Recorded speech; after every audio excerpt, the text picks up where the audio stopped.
Good morning, ladies and gentlemen. Welcome to Breckland Planning for today. It's 10 a.m. I've been told, so we're going to start. First of all, could I cover off what we call our general housekeeping? Good morning. No, you're okay. I didn't want to start all again. I've only just started, so you're okay. General housekeeping is the fact that there are two fire exits on this side of the room. There's one at the end of the corridor, and there's also the door where you entered the building in the first place. I've got no tests planned for today, so if we hear an alarm bell, we will vacate the building and congregate in the car park. So just follow everybody else and you'll end up, should be safe and well. Our next item is phones and mobile devices. Could I ask you to switch them all to silent? If the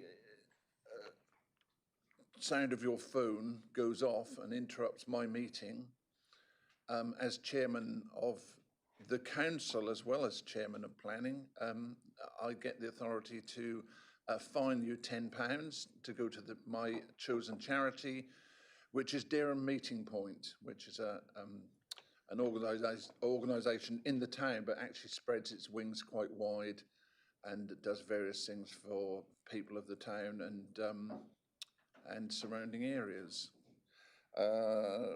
Process today, when an item is called, I have a list of people who wish to speak. If you'd like to come and sit on my right-hand side, like these two gentlemen are showing you how to do it.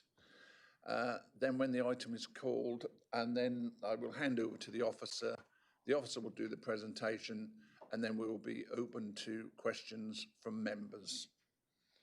Introductions this morning. On my far left-hand side, I have got Simon Wood, who is the head honcho of the planning department. I know he's got a very big, long title, but next to him is Mike Horn, who is our solicitor for the council. Rebecca Collins, who is my right-hand woman on my right. And then we've got Barbara Greengrass, who's one of our planning officers.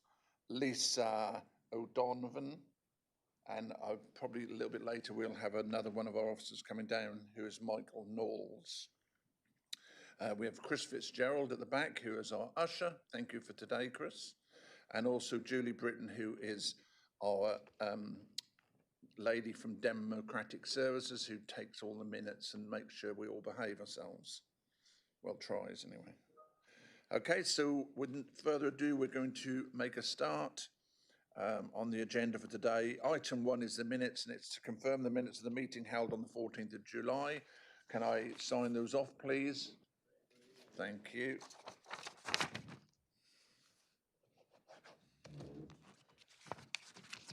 There we go, Julie. Worth a fortune, that signature. Oh. Okay. Next item, please, Julie. Apologies and substitutes. Thank you, Chairman. We have apologies from Councillor Harry Clark and Councillor Taylor, and in attendance for Councillor Clark is Councillor David Blackburn. Okay, thank you. Is Harry all right, or is he just on another engagement? Anybody knows? Another engagement. Okay, I was concerned in case he was unwell. Okay, thanks for coming in today, Councillor Blackwell. Good. Okay, next item, item 3 is declarations of interest and representations that have been received. We will take them as each item is raised. Item 4, Chairman's announcements. I've got nothing to say. I'm completely speechless. I'm stunned. I'm stunned you're all here. Item 5, requests to defer applications in this agenda. We have none. Oh, sorry, Chairman. That's right, you were muttering. I was muttering. I said I'll go home if you like. Don't tempt me. Item 6, urgent business. I am going to take as 7A, we're going to do a scheme of delegation update for you all on 7A. So item 7, before that, is local plan update. Over to you, please, Simon. Thank you, Chairman. Not a huge amount to report on the local plan update. Members will be aware, there's been quite a bit of press over the last 24, 48 hours, that our local plan update is out for public consultation. That started on the 31st of July, last Friday, and will run for 6 weeks until the 16th of September.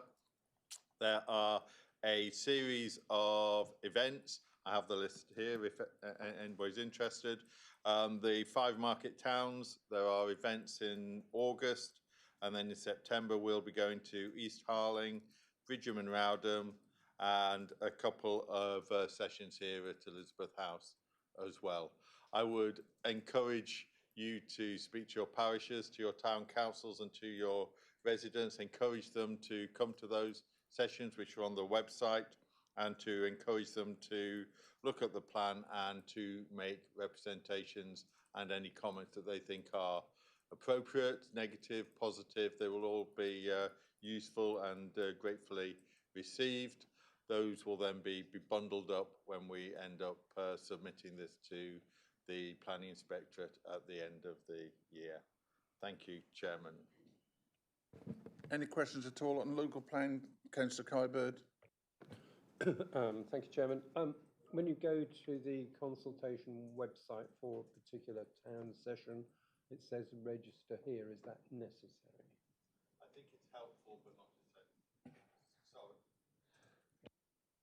I think it's helpful, but not essential.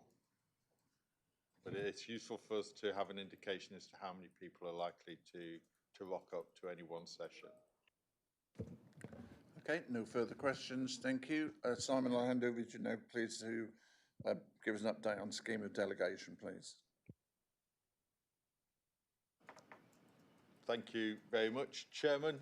So just a short number of slides while I just canter through the national scheme of delegation.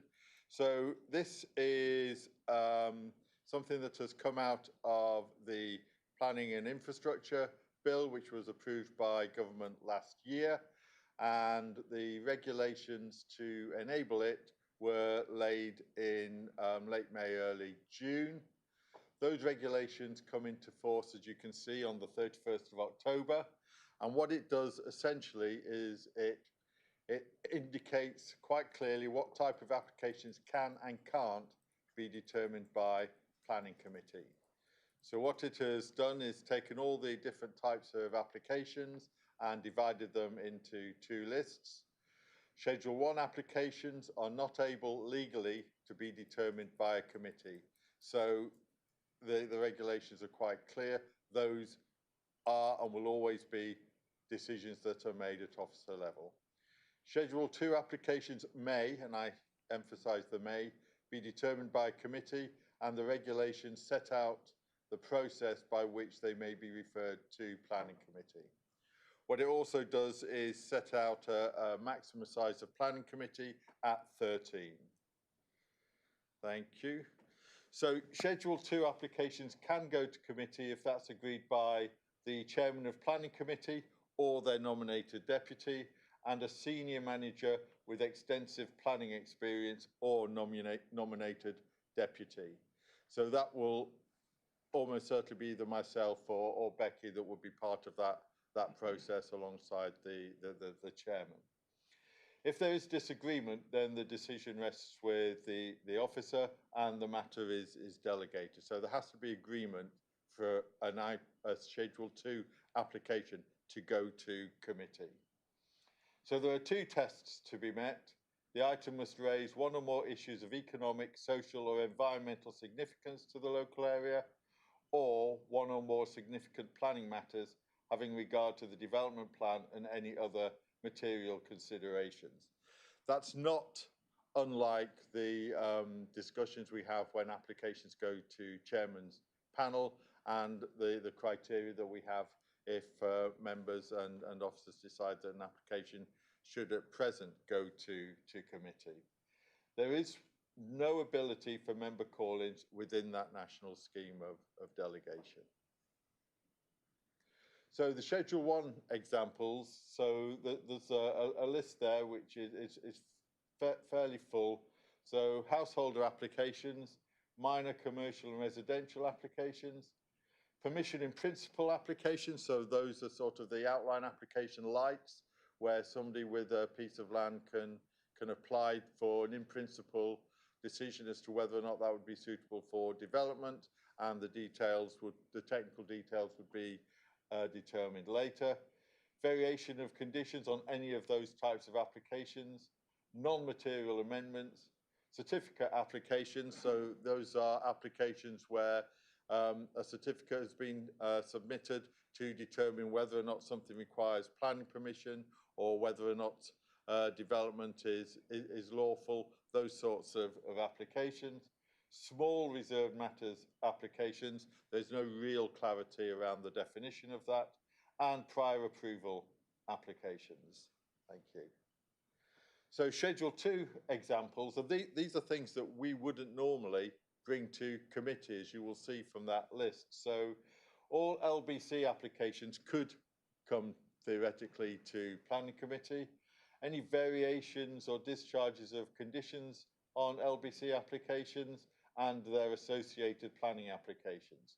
So if you have a listed building consent application for external alterations to a property and a small extension and they're associated, well, theoretically, both of those could, if it meets the gateway tests, come to committee.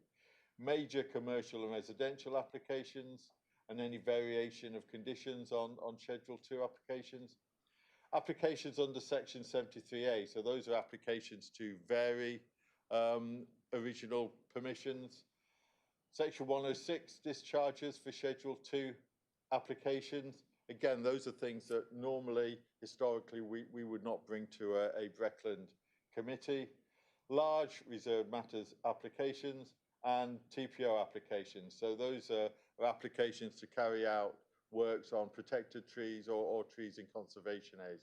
And again, we would very, very rarely bring those to planning committee. So the next steps. So we will be amending the constitution to make it legally compliant. We have no choice.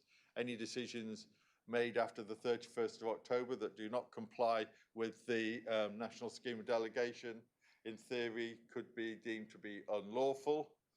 We will need to set up an internal review process to decide how we identify Schedule 2 applications that may or may not be suitable and appropriate to go to committee, and set up an audit process to record those Schedule 2 decisions.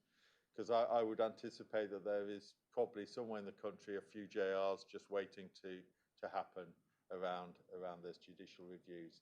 So we have a lot of work on at the moment to try and get to that stage.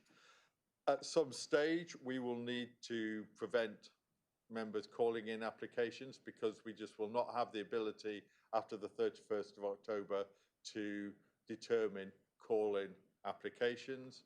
We have set up an additional committee for I think it's the 27th of October. Julie's nodding, that's good. The 27th of October to just try and do a sweep of applications that have been called in so that any historical applications are determined before then to the best of our ability. And we will, in the next week or so, be writing to parish and town councils and to members to give them more details of this process. I can understand that this is actually quite a significant change in my mind to the decision-making process. I'm going to be personally frank here. It doesn't sit too well with me in terms of why I went into planning, but we have to abide by it. We have to work within it, and we will try and work with members to make it the best it can be within the regulations that we have. And I'm happy to take questions, Chairman. You asked for it. Right, I'll do 1, 2, 3, 4. Yes, 1, 2, 3, 4. Councillor Atwell, please.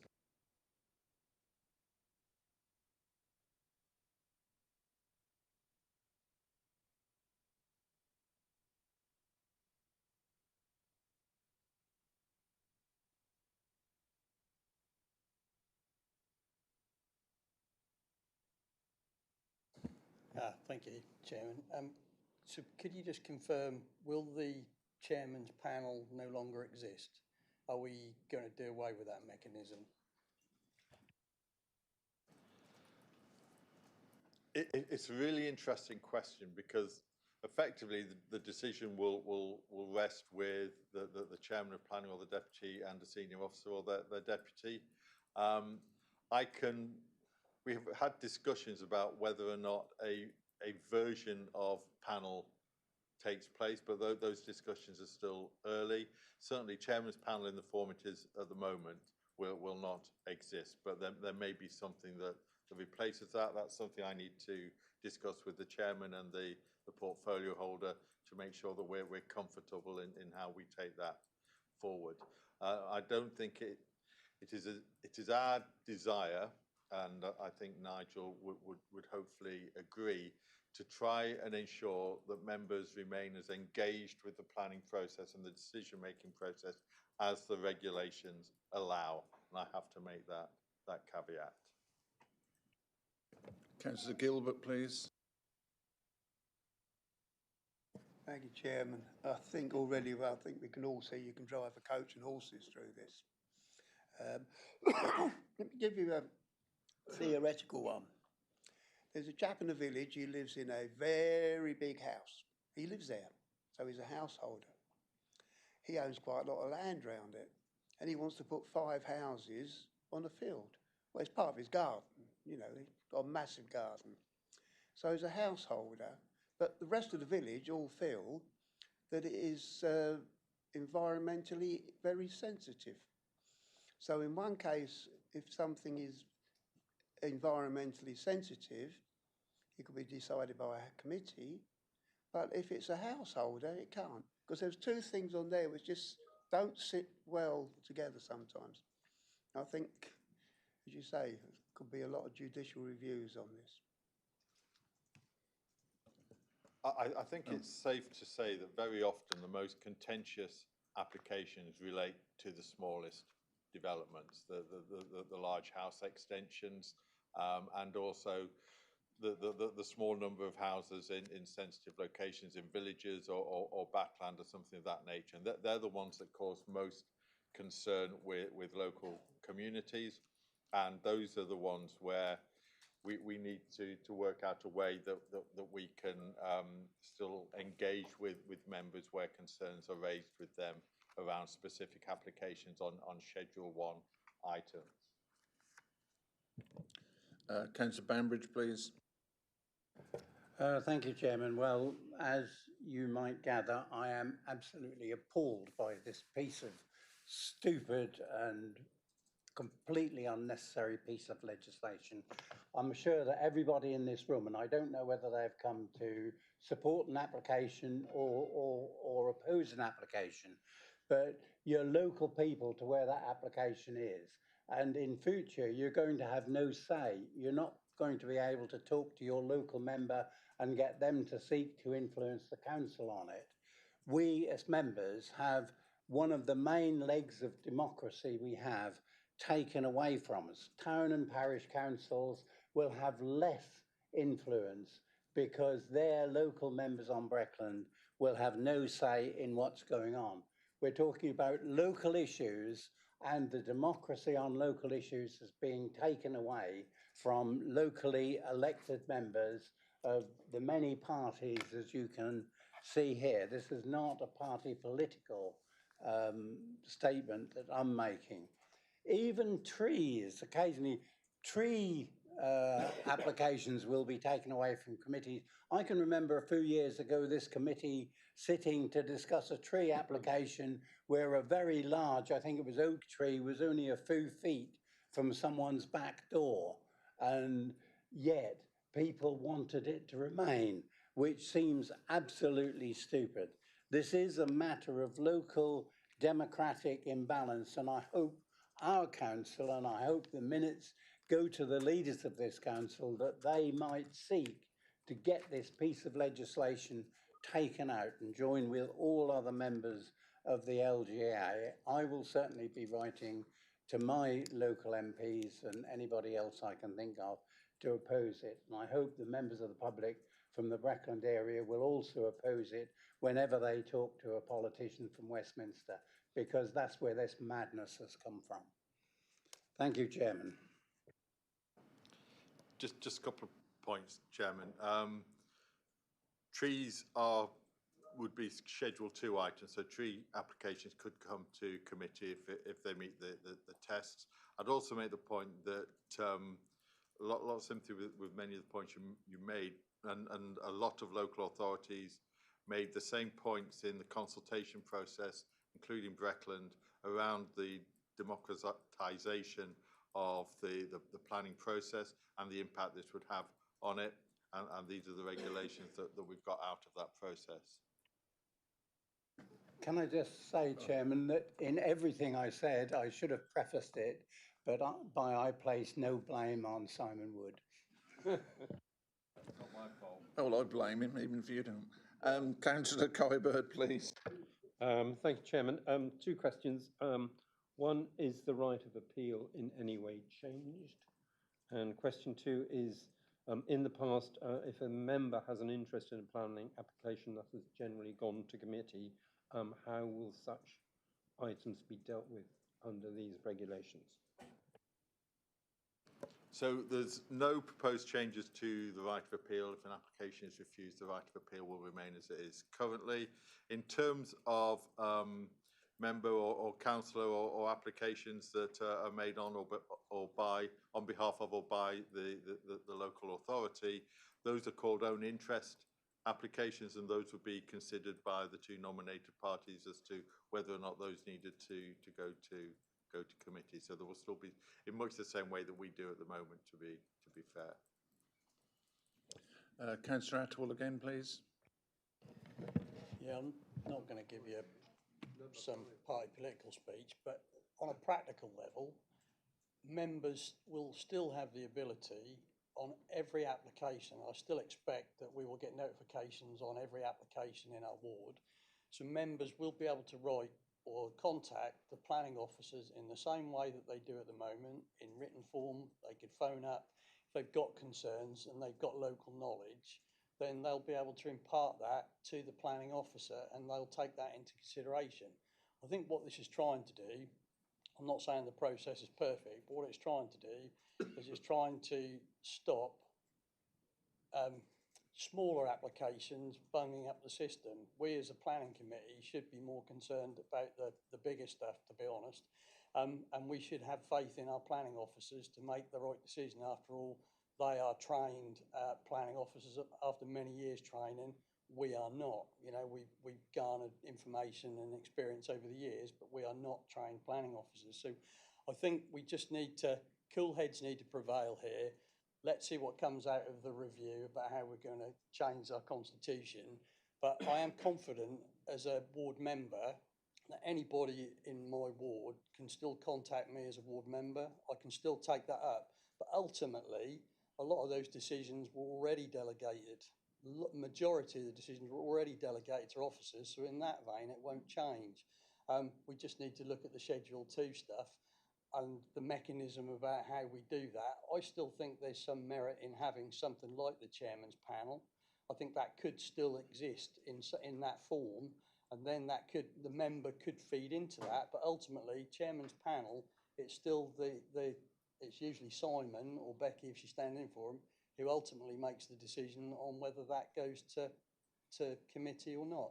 So I don't really think there'll be a huge amount of change, except on the smaller stuff, we won't be getting that coming to committee. We've got to have faith that our planning officers, having taken account of what members have told them, and the parish councils will still be able to write in, you know, with their local knowledge. Those things won't change. At the moment, most of those decisions are made by officers anyway. So I think let's have cool heads and let's see what the review, where that takes us, the internal review, and I'm confident we'll come up with a system that will work.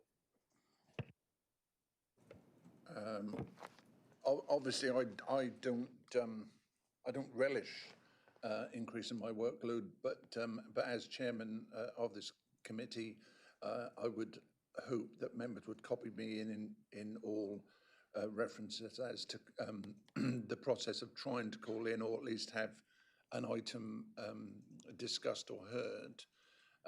And I think the panel, I've always been I was not initially a great advocator, but definitely now an advocator of the panel. I thought it worked very well. and Simon and myself are going to have discussions along those lines to see whether there is any type of format that we could go forward with. So it will not be the panel as you know it, but there may be a process where we can sort something out. Go then. Can I just say what might be incredibly helpful for members is when the member is notified of the application, which we get that in an email, at that point, if there was a way of saying whether this is a Schedule 1 or Schedule 2 application, would be really helpful at that point. If that's possible, I think that would really help. Simon? Yeah, that is something we're looking to see how we can do that. Whether IDOS is able to do it or whether we need to manipulate it in some way. There will still be notification to members as there is currently. What I would say, and I think it's a really, really important point, is that officers have no ability to get applications to committee because that is fixed. And what I don't want is, and it's a very general and generic point I'm making, is for members who feel frustrated by the process, thinking that the officers are raising issues and making life difficult. If you do have issues, then Becky or myself are the people to talk to on specific applications. But what I don't want is for this to create additional pressures for officers because members are frustrated by a system they had nothing to do with. Thank you, Chairman. Thank you. Councillor Bowes? Thank you, Chairman. Yes, I totally agree with Councillor Bambush that this is an absolute affront on democracy. And just to emphasise that if we can't call applications in, we can no longer call them in, I do hope that local members are able to have meaningful conversations with officers in some format or other, and that's just really important. I know that that's what other people are saying as well, I think. That is noted, and that's something we've been discussing as to how we can try and facilitate that, having regard to resources, capacity, and making sure that we're able to maximise that and provide benefits to members and officers. I think that relationship is important, but resources is finite, so we need to work out how we can best make it work. Yeah, I was saying earlier, I've been on planning since 1996, and I'm sure members that I sat on that first committee, probably many of them are dead because I'm not far off it either. So some of the elderly gentlemen there at that time, but I'm sure if they were reincarnated here now, they would literally want to dig a hole and jump back in it. It is a big step forward, and we hope it's a step forward, and it feels like a step sideways. But anyway, I think we've given that enough discussion. You've had some coverage, and are you sending anything out to members, or? We will be over the next few days. Yes. Lovely, terrific. Okay, thank you very much, members. Thanks for that, Simon. So we are now going to move forward. I hope everyone's ready. Item 8 is deferred applications, which we've got none in for today. We go to our schedule, and we've got 9A at Beeston, which is reference PL 2025-0998. I'll just get my proper sheet. And I've got Isaac Mace, who's the agent, and Councillor Mark Kittle-Morris. Come and sit down, Mark. And the other gentleman is? I'm Ashton Cromberg. I'm Director of Regenerate. Yeah. I didn't know your name, but I know I've seen you loads of times. Terrific. As long as we know who you are, that's the main thing. Okay, handing over to Barbara, please. Thank you, Chairman. Good morning, everyone. So we have here Beeston, land at Dykewood Farm, and we have a proposed construction of ground-mounted solar panel arrays and associated infrastructure. So the site you can see here outlined in red It equals approximately 95 hectares of land. You can see, I wanted just to point out that you can see here, the site is bounded to the south by some poultry units here, here and here, which actually sit on the old airfield runways. The site's a bit of a contrived shape because there's residential property there and there, so the applicant has tried to facilitate mitigation to those properties. Just to give you a location where we are, you can see Beeston there to the west, Gressenhall to the east, Wendling and A47 to the south. And so that's the site, Great Dunham. This star represents the Great Dunham solar farm, which is in the report, which recently received planning permission, just for members' information. And just again, for members' information, this is the Highgrove NSIP project, which is at pre-application stage. And you can see again, I've put the stars on for the sites just to give you a feel for the location. So this is the site in question. That's the Great Dunham site.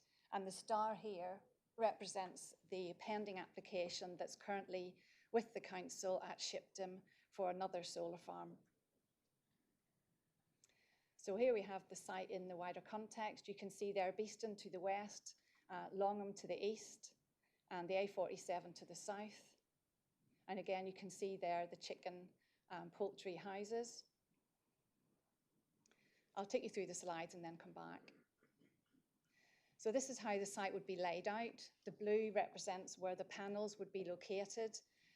The spaces in between represent landscaping and ecological enhancements.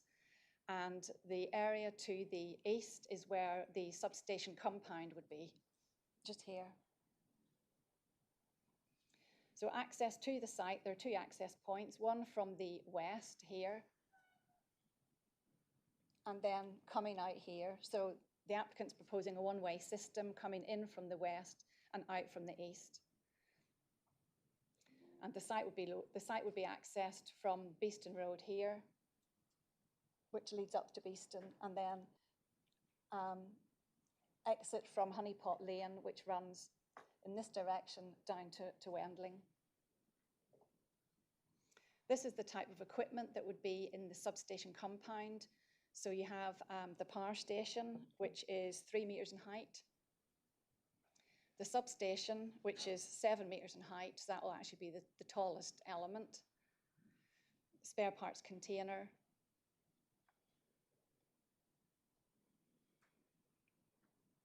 And this just shows you the site in context again, which shows the 1 kilometre and 2 kilometre radius from the site. So the application was accompanied by a landscape and visual impact assessment. And I'm going to show you a few of these because in actual fact, the site's not actually visible from most of the viewpoints chosen. So these viewpoints are the ones immediately adjoining the site. So in the first slide, we have viewpoints A, B, and C, which are here. So that's A, B, and C. So this is A, the top one. This field will be covered in panels. This access track exists and will be used to access the facility. The slide in the middle is B, which is here. So again, this field will be covered in panels here, but I would just point out the vegetation, mature vegetation. And then the bottom slide is looking north. You can see there the poultry sheds. So the panels would be sitting behind those poultry sheds. So from this position, you wouldn't see them.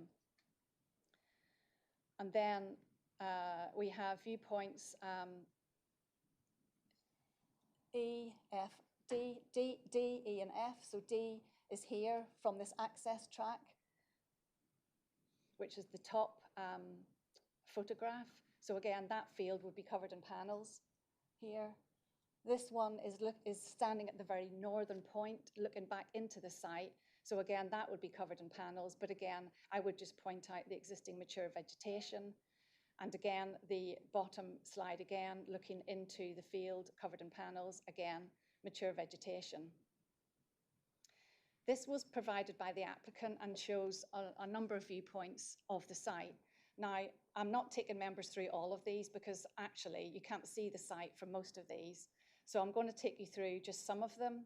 So we're going to go to number 3 here, the access here, and then over here.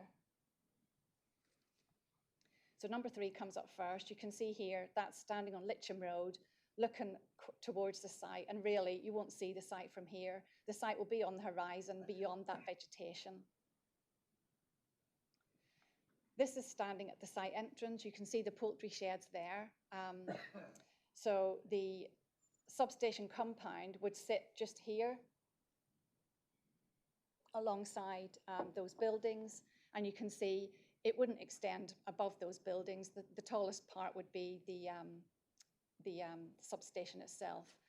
And the applicants produced this image, which shows where the compound would be, and this is standing on the road, so this is where the exit would be from the site. And again, they've done like an imposition here. You can roughly see the red here, and here, and here. So this is year 15, and that's year 1.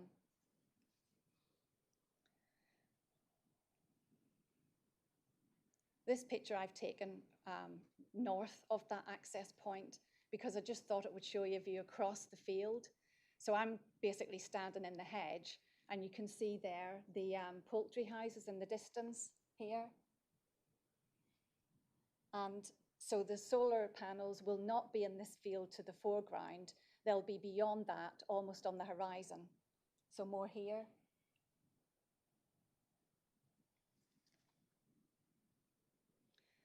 Again, this is just more pictures of the access road showing where the compound would be here. And here. This is the other access road from Beeston Road. You can really just see the poultry sheds as you look into the access. There's lots of vegetation, so you won't see anything from here. This is moving up the road towards Beeston, and you can see the poultry sheds on the horizon just here.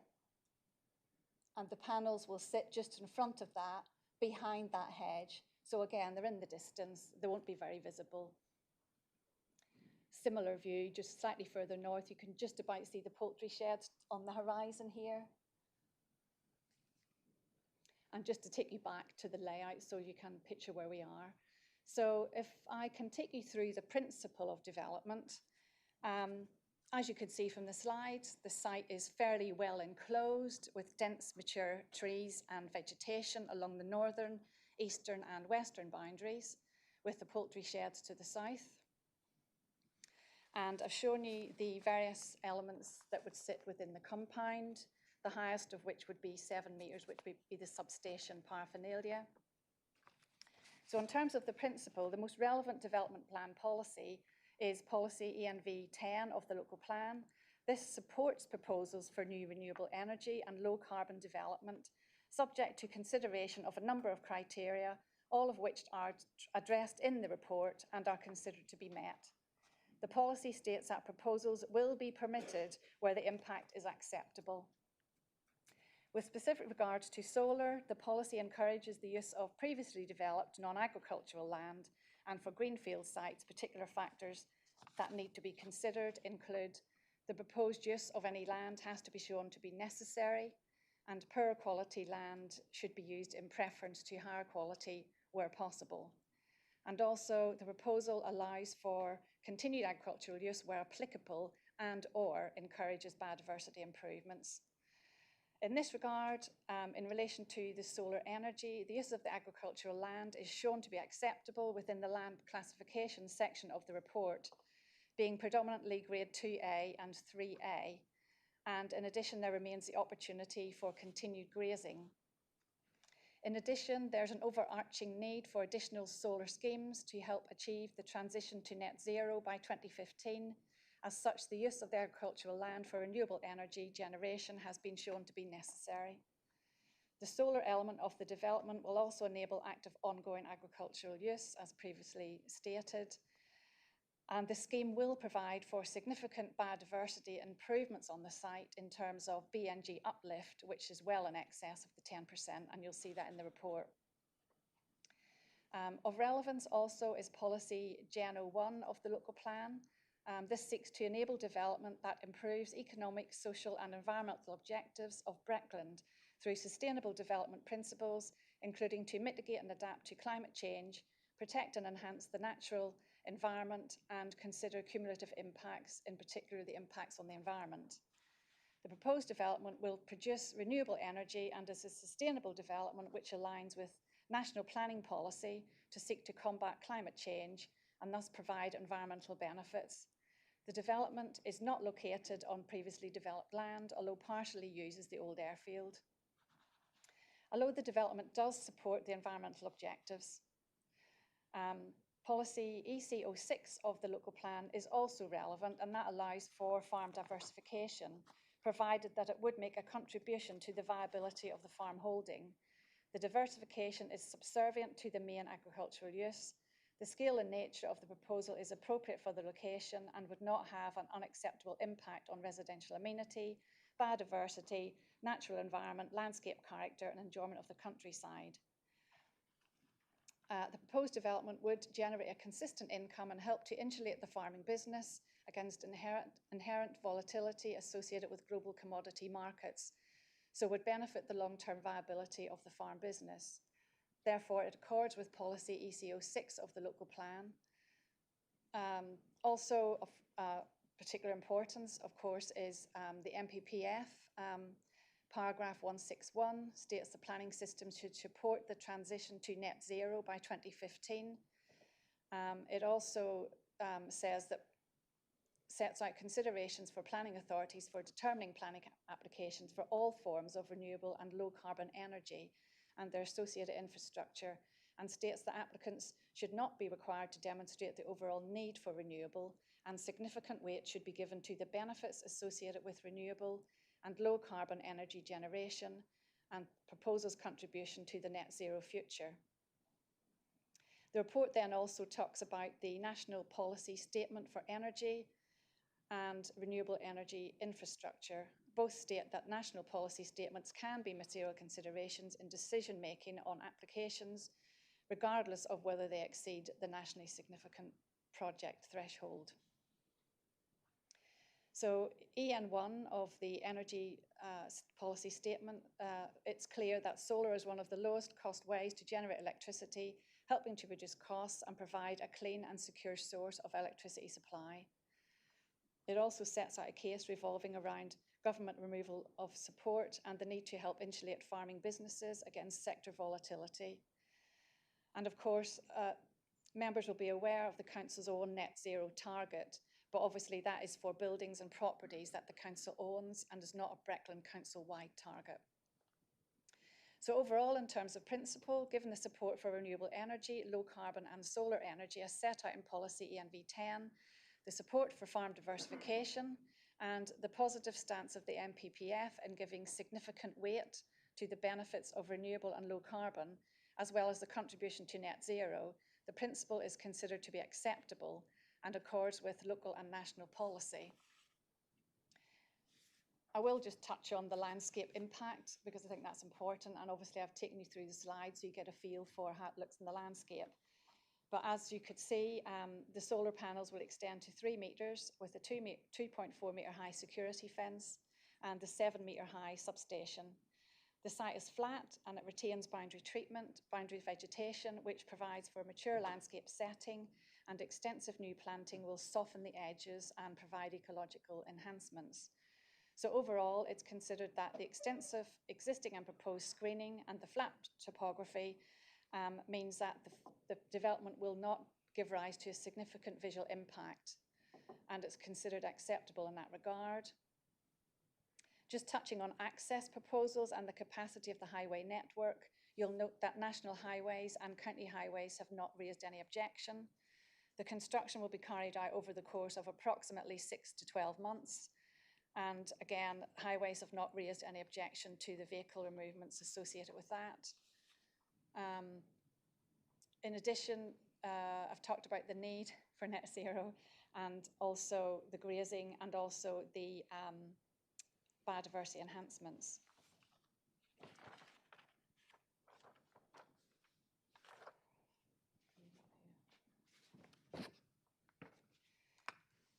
The one-way system for the transport is acceptable to highways also. Regards to any impacts on trees, hedgerows, ecology, archaeology and heritage, and drainage and flood risk, residential amenity and cumulative impacts, these have all been considered and set out within the report and are all considered to be acceptable. So finally, the planning balance, and you'll see from the report that it sets out compliance with both the development plan and national policy and the NPPF, including supporting renewable and low carbon energy and associated infrastructure. In line with the NPPF, significant weight is given to the benefits. The benefits are set out in the report, and it's considered that there's no significant harm caused by the development that should warrant refusal. So therefore, members, we are recommending approval subject to a Section 106 to secure the long-term monitoring of the significant BNG. Thank you, Chairman. Thank you very much, Barbara. Very concise. Thank you. Councillor Kittle-Morris, would you like to go first or last? Last. Okay, thank you.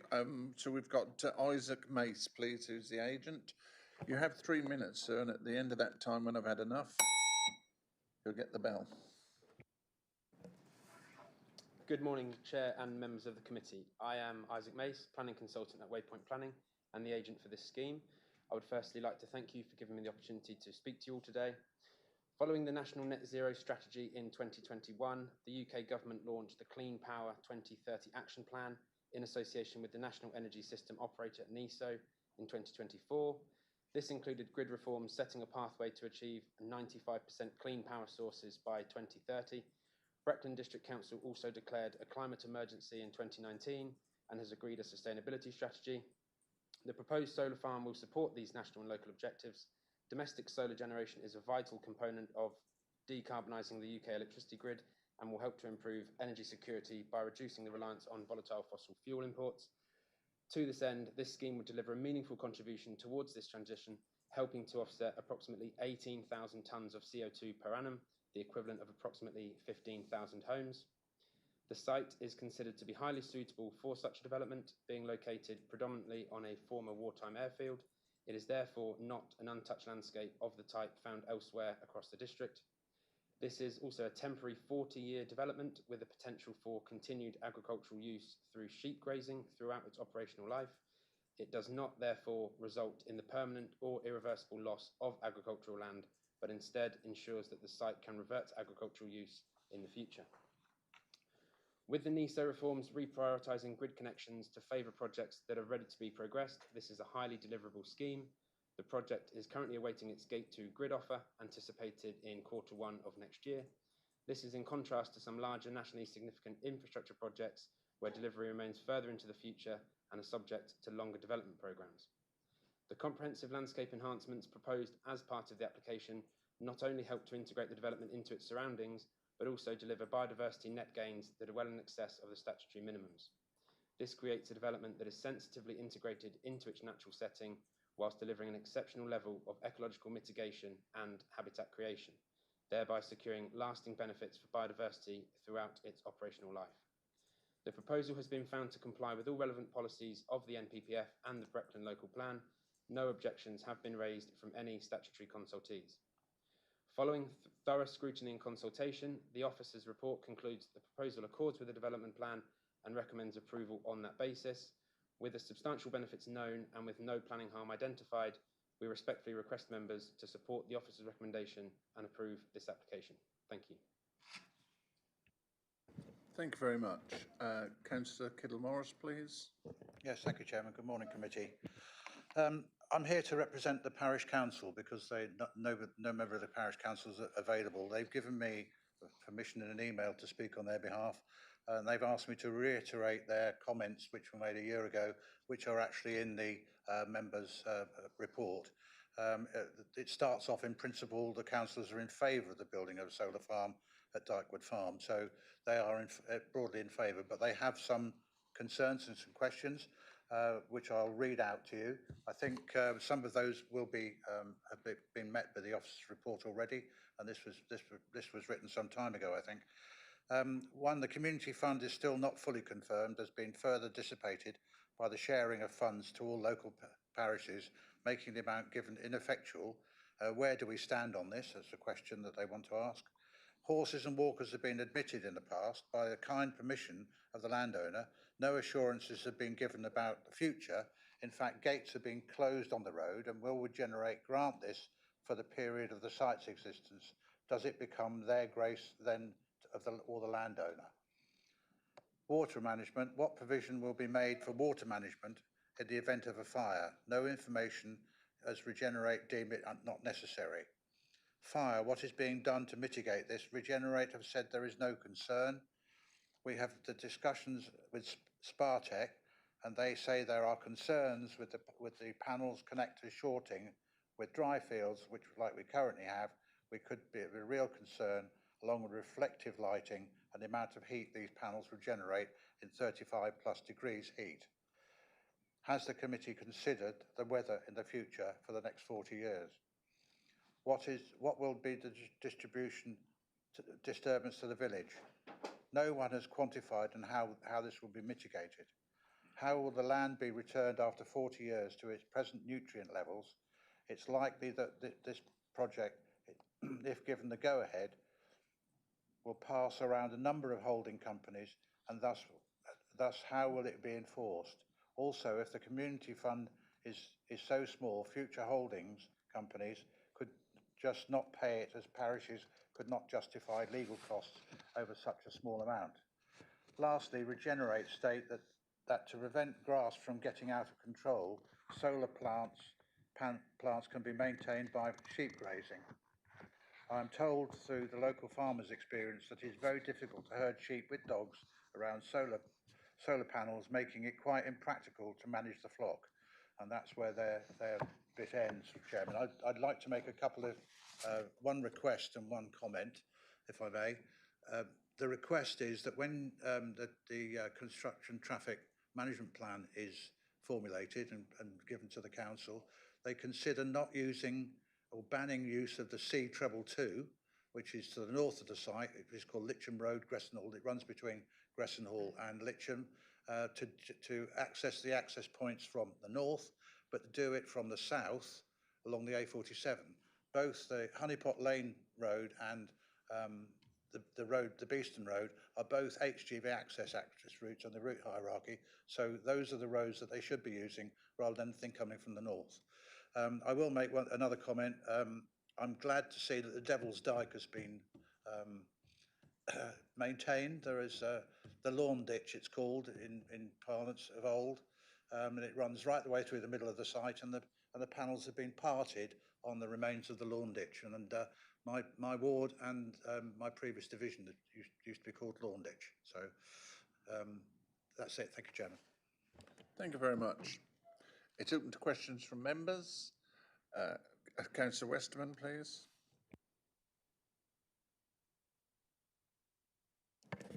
Morning. Thank you, Chairman. Could we start, please, with a question framed around the size of this project? The project itself represents 134 football pitches, the equivalent of. The nearest point of the solar project in the adjacent Highgrove solar area is 930 metres away. The nearest point of the Castle Droves project is about half a dozen miles away. And if you take those two projects together, you're talking about nigh on 7,000 acres of arable land in Norfolk. So added together with this, you mentioned a nationally significant scale. It sure is. So with the highest energy prices in the developed world, how will the size of this sit with that would be part of the question. And then a subsidiary question would be looking at the threat to the arable farmland that on the scale that we're looking at here. And as mentioned by Councillor Kittle-Morris, you've got very little local benefit that I can see So perhaps we could take that first. What is the local benefit from such a huge scale when the support is so lukewarm from the local parish? Sorry, you don't need to answer that. I'm going to get my officer to answer if you don't mind. Members, just to remind you, obviously the High Grove and the Drove solar farms aren't for consideration at all by this planning committee. They are NSIP planning applications. The nearest one, the High Grove, is at pre-app stage and therefore is not even progressed past to a consideration. The Droves is going through examination, but very much at its early stages. No, neither of those NSIP applications, apologies, have permission at this stage and therefore cannot be taken into consideration in the determination of this planning application. The actual process was, if this was granted planning permission today, then this solar farm would need to be taken into consideration in their landscape appraisals, not the other way around. They don't have planning permission. So unfortunately, you can't take into consideration those two NSIP applications at this stage. With regards to the agricultural land, I don't know if you want to let the agents, if they're happy to answer about that. Okay, if you could keep it brief, thank you. Shall I start on the community benefit, or do you want me to start on the agricultural? Yeah, so community benefit, we have made a commitment, which is £10,000 per annum for the lifetime of the scheme to be distributed to the parish. Typically, in the past with these types of projects, we agree the number up front, and then post-planning that will be tied up in a community benefit agreement, which is a binding contract on the SPV which owns the solar project. And I believe that's going to be distributed to the local parish, predominantly Beeston. But as I say, that will be agreed of where that goes sort of post-determination. And then just to touch on a few of the other points made by the local residents, in terms of the permissive pathway that previously passed across the site, that will also pass across the site. It will now be to the north of the solar panel development. There will be obviously security fencing and gates to prevent access onto the site for security and safety liability reasons. There will be a permissive pathway around the north to the site, so from east to west, and obviously vice versa, for horse riders and walkers. That is sort of secured as a permissive pathway. The routing strategy in the construction traffic management plan that has been submitted and obviously prepared and approved by the council's team, that does use the A47. It doesn't use the routes to the north, so it will be a one-way system from the west on Beeston Road as access and then egress to Honeypot Lane. That's all been taken into account with HGV. There's no weight restrictions on those roads. They're sufficiently wide for the HGV vehicles to pass through. On the agricultural land, the site was initially 110 hectares, and that has sort of iteratively been reduced to 95.52 hectares, so a significant reduction. And obviously then there's been a lot of considerations, as the chap here says, for the lawn ditch, the Devil's Dyke and other archaeological considerations, also for some flooding constraints. So whilst there aren't any flooding constraints on the site at the moment, all of the scenarios that were included in the technical reports included sort of climate change forecasts. So that's all been approved on that basis. There's significant mitigation, so 30,500 square metres of ecological mitigation for birds and wintering birds has been provided on the site. As you can see on the plan, there's sort of large areas for that, so it's habitat creation as opposed to sort of habitat destruction that would continue if the site were to remain within agricultural use with pesticides and sort of modern intensive farming, arable farming. To the sheep grazing point, we commissioned an agricultural land use assessment via Bidwells, and they obviously looked more into the soil strength, the soil structures, carbon sequestration, and sheep grazing, nutrient health of the soil. And they obviously believe that there's a potential for a significant uplift over the 40 years, so that when the land, as per the permission, will return to agricultural use, that will obviously be higher grade land then than it is now. Okay, thank you. Rebecca just needs to come back on community benefit remarks.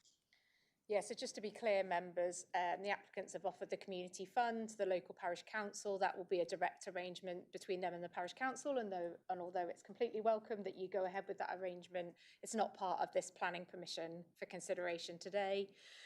That is because it's not necessary to make the development acceptable. The public benefit is through the provision of solar energy, which is 100% supported through the MPPF.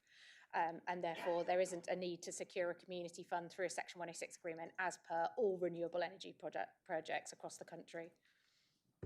Thank you. Councillor Bambridge, please.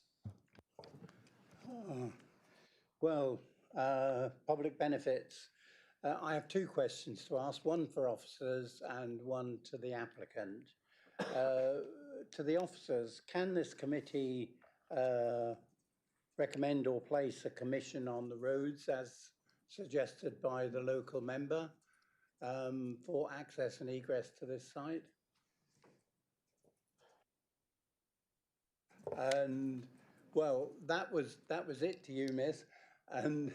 But I was going to ask for the applicant to give us some comment on the comment by one of the parish councils about sheep management not being practical under panels. And I thought perhaps the applicant could enlighten us on that. Thank you. Thank you. We've seen many instances where sheep are useful to graze. In many ways, they're actually the commercial preferred way to keep the site, the grass cut, because it's cheaper than getting in a contractor to mow it. There is some balancing that needs to be done, especially as we've got significant planting of wildflowers. If you let the sheep on the site go wild and eat all around the year, then it could impact some of the mitigations and some of the plantings that we put in but a sort of managed schedule of grazing is what we anticipate here. Of course, it needs to be compatible with the development, but I mean, on many sites, sheep graze quite happily. Thank you. Okay, thank you. Rebecca, you had a... Oh, yeah. Yes, that routing is a condition of the report in front of you. Thank you. Okay, thank you. Councillor Gilbert, please. Thank you, Chairman. I would like some more information about the quality of the land for agriculture, because we're all seeing what's happening now, even in our own gardens, where a few years ago I would get a lovely bumper crop of chard, and this year I've got 5 little bits like that, despite watering. And if people are getting lower yields from their land, then we're going to need more land to grow crops rather than less. So how much of this is good agricultural quality land and how much is not? That is my concern, the loss of good agricultural land. Barbara, please. I think in the report, you'll see there in the report, grade 2 land is 41% and grade 3A land is approximately 51%. So there's no grade 1 land. And I think the point was also made in the report that the types of crops that the soil can sustain are kind of limited to certain crops. So it's not like they're growing things like tomatoes and lettuces and things like that. I think that was the point that the applicant had made as well. And also overall, the amount of land lost is quite small, really. Thank you, Councillor Kybird. Thank you, Chairman. The application, I think, does not include battery energy storage systems, and those fire service tend to be more worried about than any other fire risk. But the comment was made about fire risk. Do you have any follow-up on that? And without battery energy storage systems, what controls will be in place to maintain grid stability?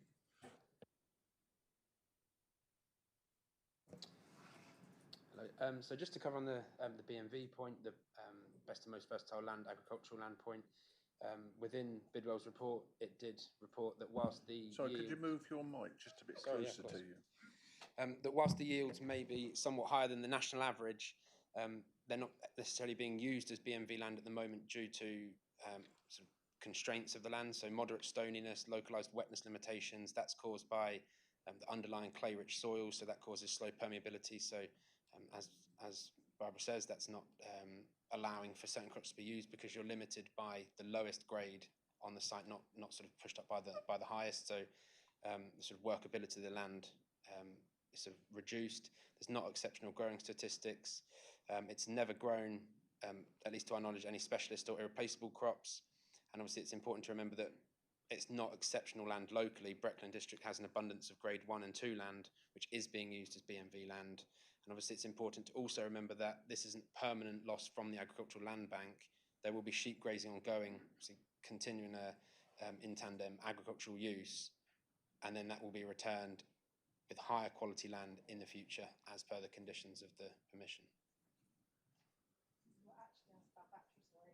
Yeah, sorry, just about the battery storage. There's no battery storage proposed for the site. With regards to sort of any fire concerns, there haven't been any raised by any statutory consultees. If they were concerned, then obviously that would be something that they would have approached Barbara with.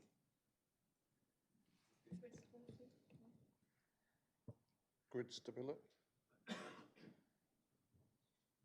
In what regard? What the? I think Councillor Kyber asked that. That was yours, Councillor Coburn.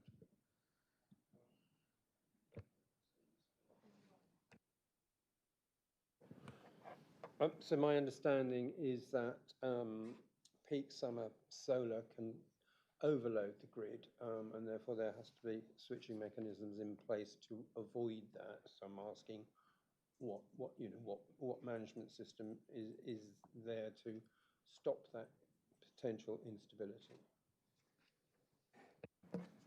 Sure. Well, I mean, we will be connecting to the national grid network, and in order for them to give us a grid connection, they have to ensure that their grid can take the power in at peak times or have mechanisms to curtail at small periods. So it's controlled on the national grid side. Okay, any further question? Oh, crumbs, that started one. Councillor Attwell, then Councillor Wilson, then Councillor Bowes. Thank you, Chairman. On Councillor Kilmorris' point about the traffic, I'm sure that could all be built into a construction phase management plan that we could delegate to officers to agree that. I think you make some valid points. I think most of the traffic is going to be during the construction phase, during that sort of 6 to 12 month period. So I think that is quite an important thing for the locals. On the fire safety, the point was made about water. I think Mark mentioned about water on site and basically access for fire engines and what water source is available out there if they need it on the site. Has that been considered? The other comment I just want to make very quickly is much has been made about the land use. I personally don't blame the farmer.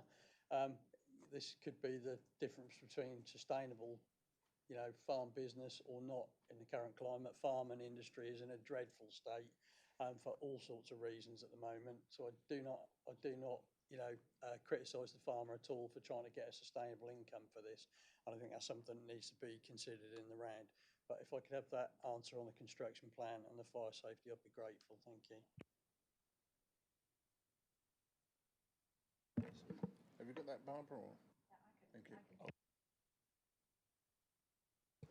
Yeah, there is a condition for the construction management plan, condition 21, I think it is. That will cover the routing, and like the applicant says, it is via the A47. What was the other question? They need to talk about fire and water. Fire and water, yeah. I would just say that the fire authority haven't raised any objections. They haven't highlighted that as a concern. Yeah, I mean, as Barbara say, the fire authority haven't raised any concern, and certainly the fire chief guidance for solar doesn't advise that water is required on site. That's a requirement for battery storage systems, which, as Isaac said, there is no battery storage on this site. Thank you. Councillor Wilkinson, please. Thank you, Chairman. Yes, Councillor Atwell just referred to the water which was asked the question earlier, and I assume there's water supply to the chicken sheds anyway, more so than anywhere else in isolated areas. And I'll just say that the land looked very, very poor. I believe that with our net zero policies, we should be supporting smaller, secluded farms like this, solar farms. I can't see it's taken any habitat away from the deer and wildlife and woodlands like the two proposed larger ones are. So I feel this is suitable solar farm. Thank you. Councillor Bowes, please. Thank you. I noticed from the report that the site isn't manned and is remotely monitored, which I imagine is perhaps part of the course with these sites, but does that raise potential public safety issues and security issues?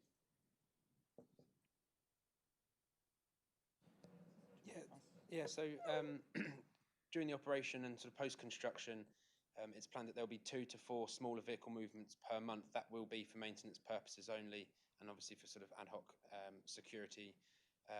The CCTV polls, the details for those were submitted to the council and approved. They obviously are just to monitor the actual interior of the site and obviously the boundaries.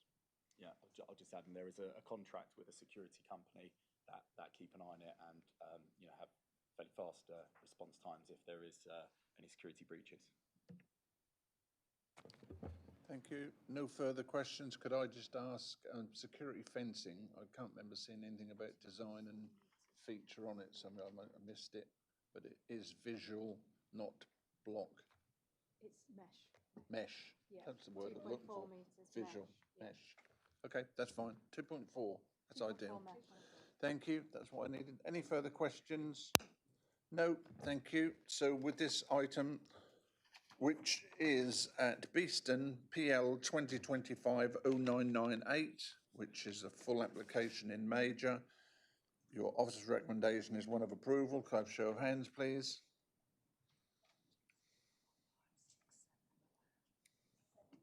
And those against? Right. This is approved. Thank you very much. Now, would you like a comfort break, or shall we continue for one more item? Carry on? Okay, thank you. We will carry on then. We will take East Tarling now, please.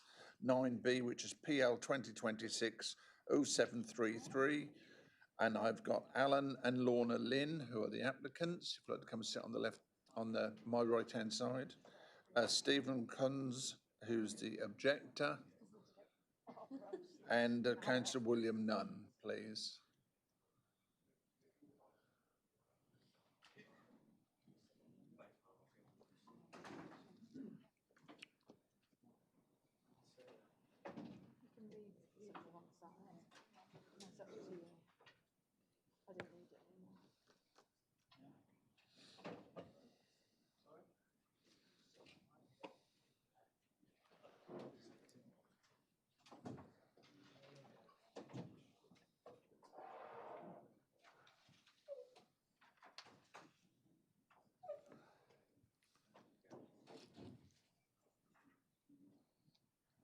Okay, everyone set? Okay, over to you then, please, Lisa. Thank you, gentlemen. Thank you, Chairman. So the application is for one self-build dwelling on land at Tom's Meadow, Fen Lane in Harling. I'll just run through the slides first. So this is just a location plan showing the site there between existing dwellings to the north and south. The building shown within the red line is a garage building currently serving the dwelling known as Tom's Meadow. The site in the wider context with Fen Lane there to the west and Quidnam Road down to the south, with the village of Harling to the south west. Again, just the site in relation to the Harling settlement boundary, you'll see it there approximately 70 metres down to the south. The application's in outline, so this is an indicative site plan of the proposed dwelling. Some photographs just showing the site and the dwelling to the north boundary, and Tom's Meadow to the south, with the existing garage building there in the foreground. This is just a picture showing Fen Lane to the immediate frontage of the site. This is the entrance of Fen Lane off Quidnam Road and White Hart Street. So you can see it's quite an oblique angle. And this is Quidnam Road looking towards the village of Harling. And looking in the other direction, again, you can just see that oblique entrance egress into Fen Lane there. And back to the location plan. So as I've described, it's an outline planning permission for one self-build dwelling with access for consideration only at this stage. All other matters, appearance, scale, layout and landscaping are reserved. It's located on Fen Lane, an unmade private track approximately 70 metres outside the defined Harling settlement boundary. A similar proposal for this site was refused earlier this year, and there is also a dismissed appeal relating to residential development on the site. In terms of the principle, the site lies outside of the settlement boundary where new housing is restricted by policies Gen 05 and HOW 3 of the local plan. And although HOW 03 allows some development outside of local service centres where we cannot demonstrate a 5-year housing land supply, the proposal must still satisfy policy criteria. In this case, the site is not immediately adjacent to the settlement boundary, and Harling already has exceeded its identified housing target. So there remains an in-principle policy objection. In relation to the lack of 5-year housing land supply, in terms of the planning balance, the proposal would deliver one self-build dwelling, so would provide a modest contribution to the housing supply, but there would be limited economic developments during construction and occupation given the small number of units. The site is considered capable of accommodating a dwelling without unacceptable impacts on neighbouring amenity. Ecology raises no objections subject to conditions. As the application is in outline, we consider that design matters could be addressed through a future reserved matters application. The principal issue remains the sustainability of the site, the fact that it doesn't comply with HOW 3, and also highway safety. The local highway authority object to the proposal. The dwelling would be served by Fen Lane, which is an unmade track, approximately 2.8 to 3 metres wide, without formal passing places, without pedestrian facilities, so no formal pavement sort of out of the road or lighting, and forms part of a public right-of-way. The Highway Authority also advises that visibility at the proposed access has not been demonstrated to be acceptable, and visibility at the junction with Quidnam Road is significantly below the manual streets for guidance. Whilst the applicant argues that the cart lodge is already accessed from Fen Lane, the Highway Authority advises that this serves only the existing dwelling and does not generate the additional vehicular movements associated with a separate planning unit. Therefore, we agree with the Highway Authority and the previous appeal inspector that the proposal would intensify the use of a substandard access arrangement, resulting in an unacceptable impact on highway safety. So in conclusion, the benefits arising from a single self-build dwelling and modest contribution it would make towards housing delivery are acknowledged. However, these benefits are considered limited. The proposal remains contrary to local plan, and the identified highway safety concerns carry significant weight. It's therefore concluded that the adverse impacts significantly and demonstrably outweigh the benefits, and we're recommending refusal. Thank you, Chairman.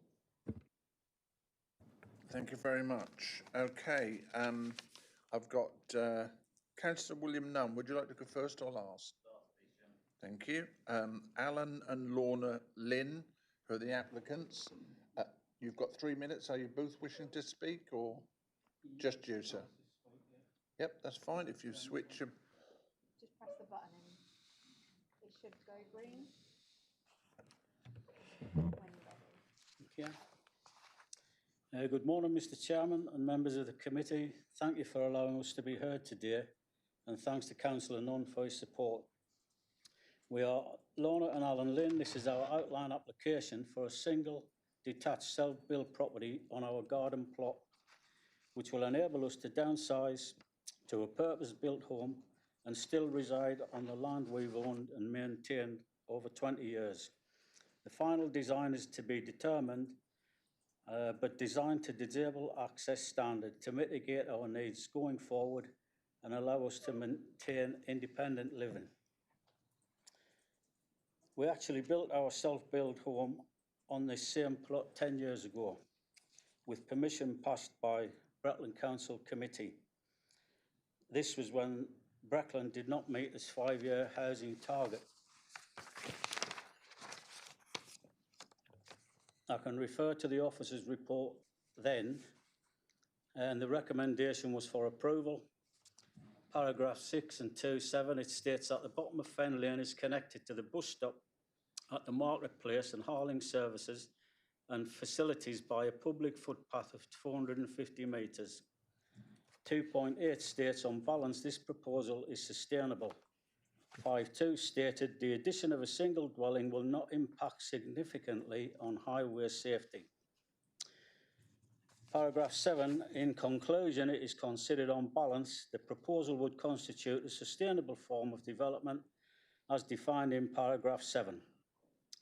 You have not been informed of this planning history of this report. We say it's the most relevant report as it's the only submission when the 5-year housing supply was not met. You have been informed of a refusal when the housing supply was already met and presumption in favour of approval not in force. We noticed in the March committee minutes early this year that a single plot at Limekiln Cottage was recommended by refusal for the officer, claiming non-sustainability again. This was passed unanimously by this committee. That plot is around 700 metres further out the village than our application. The National Planning Framework clearly states development should only be prevented or refused on highway grounds when there would be an unacceptable impact on highway safety or the impact on road safety is severe. We have a highways report submitted that the consultant showed Fen Lane has an excellent safety record with no recorded incidents to vehicles or pedestrians for the last 26 years. There's 190 houses been passed at Lopham Road with potentially 300 vehicles coming to the village, and this is deemed sustainable. How can our single dwelling not be sustainable? We will finish by thanking Mr. Chairman and the committee for your time and respectfully ask you to support our application. Thank you very much. Okay, I've got Mr. Kunz, who's an objector, please.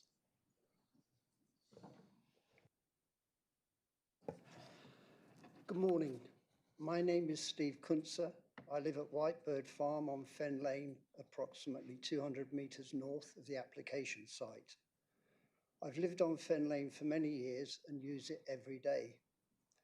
The council has previously concluded that Fen Lane is unsuitable for further residential development, conclusions which are shared by Norfolk County Council, Highways, excuse me.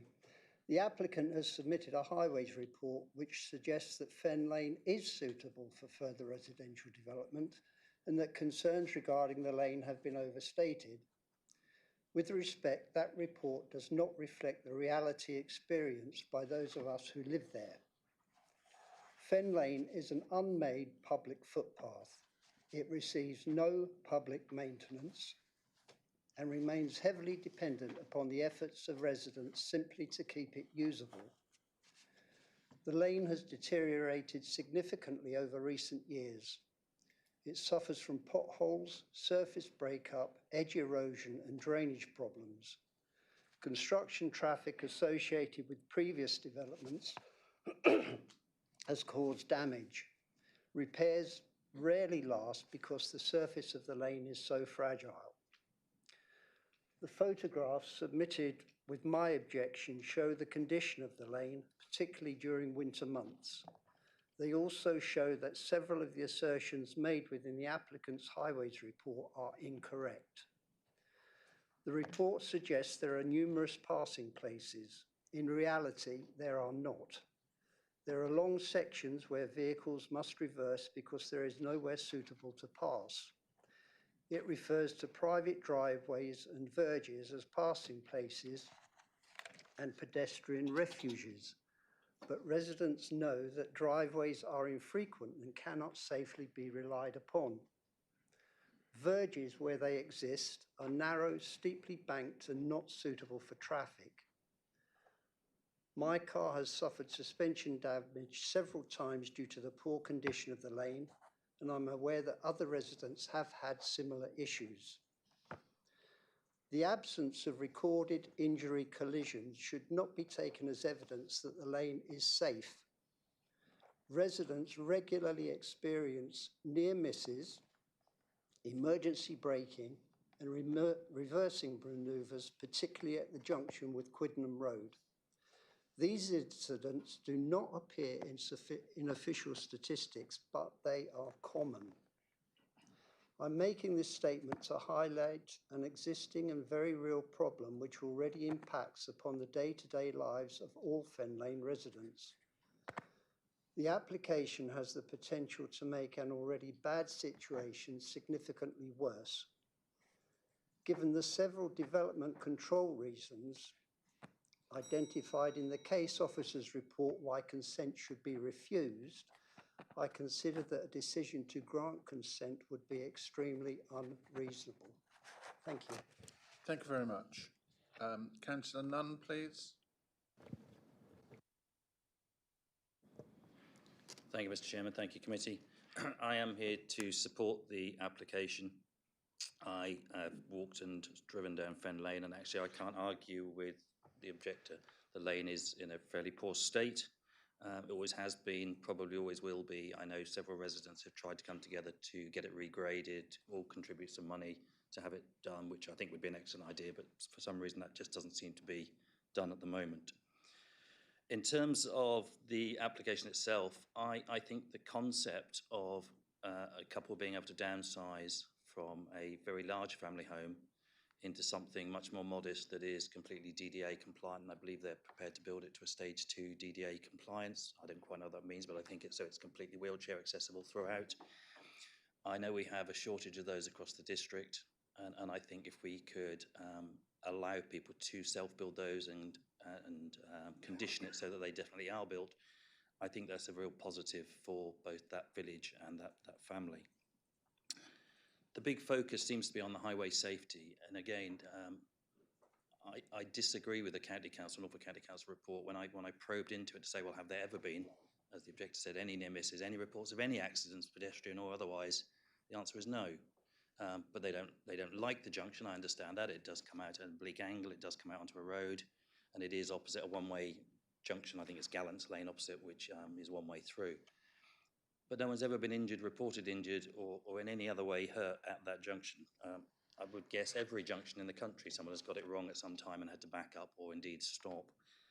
But this hasn't caused any impact on anybody. I feel that the highway safety is pretty much the only issue here, and I think we can discount that, or we should discount that. Our own officers are saying that this actual site would be suitable in their report, and they could assess it and do everything else within the reserved matters. They're saying that it's acceptable in respect of the amenity matters, so again, it is only the highways that the officers are pushing back on. This was a resubmission from last year. The reason it was resubmitted, I think it was refused last year, but the reason it was refused is because they couldn't do the ecological surveys in time for the application to be actually held over and accepted or brought to committee. So that's why it was taken back. I hope the committee members can support this. I hope they can see the merit in a self-build. We have lots of applications passed by lots of developers. A huge amount of those will never be developed in our lifetimes. They'll be banked. At least we know with a self-build application, which is being, I can't remember, signed off, so it has to be self-built, we have a guarantee that we will actually have a dwelling for disabled facilities built in our patch. Thank you. Thank you very much.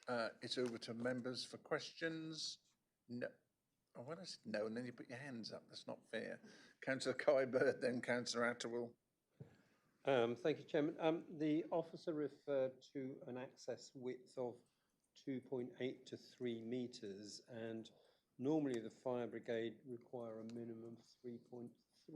So I don't know whether they were in any way a consultee, but that is normally the case for a private access road. We don't consult the fire authority on the small ones, but that's because their legislation is then translated into the highways guidance that we then follow for access widths, which this is obviously below. And also the issue of visibility is not just at the point of Fen Lane where it exits, it's at the entrance to the site. So there isn't visibility displays to support that narrow access either. Councillor Atterwell, please. Chair, if I may, I've got some questions for Councillor Nunn. I'd like to ask him with his extensive local knowledge.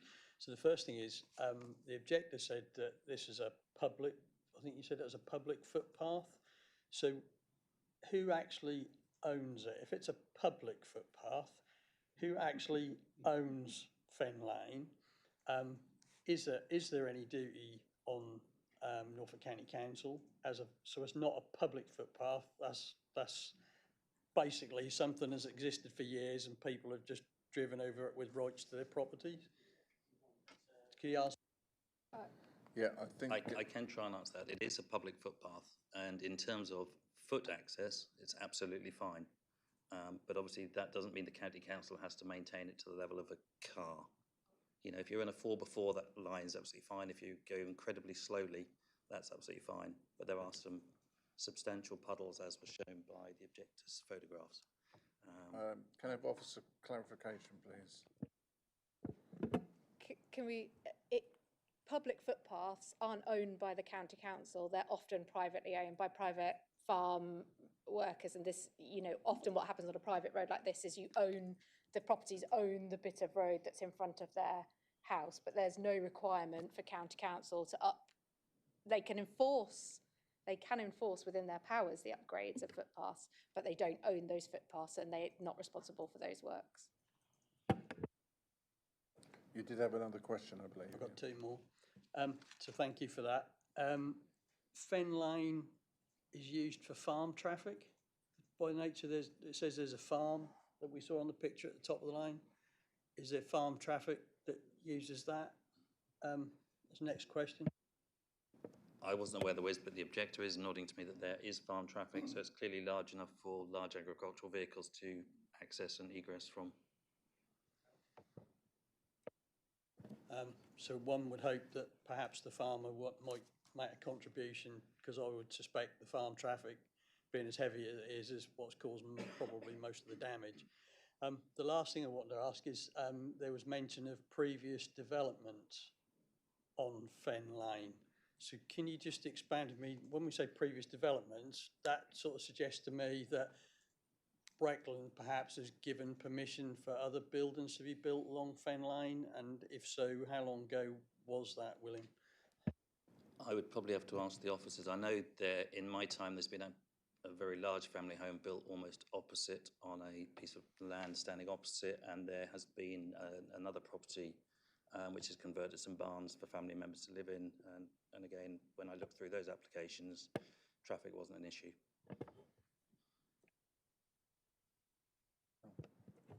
The applicant's property that they're living in now that they want to build next to dates back to 2016. That planning application, obviously we've had a new local plan, several iterations of the MPPF since then, and we now have over 20 appeal decisions which clearly set out what defines a sustainable development, and sustainable development is defined as a lit, hard surfaced footway leading into a sustainable settlement with access to services and facilities. So that is the context that you need to consider this application, not 2016's policy context. Councillor Atterwell. And I appreciate you pointing that out to me, as you do virtually every committee meeting. I would just gently push back and say that this is Norfolk. And there's an awful lot of villages and rural settings around here that are never ever going to get anything built ever again if we take that sort of approach to it. We're only going to be building in towns and, quite frankly, the larger sort of local service centre villages. The small villages will die unless they have a very small amount of growth. They do need to have some growth in those villages to sustain them. So that's, I just want to push back on that.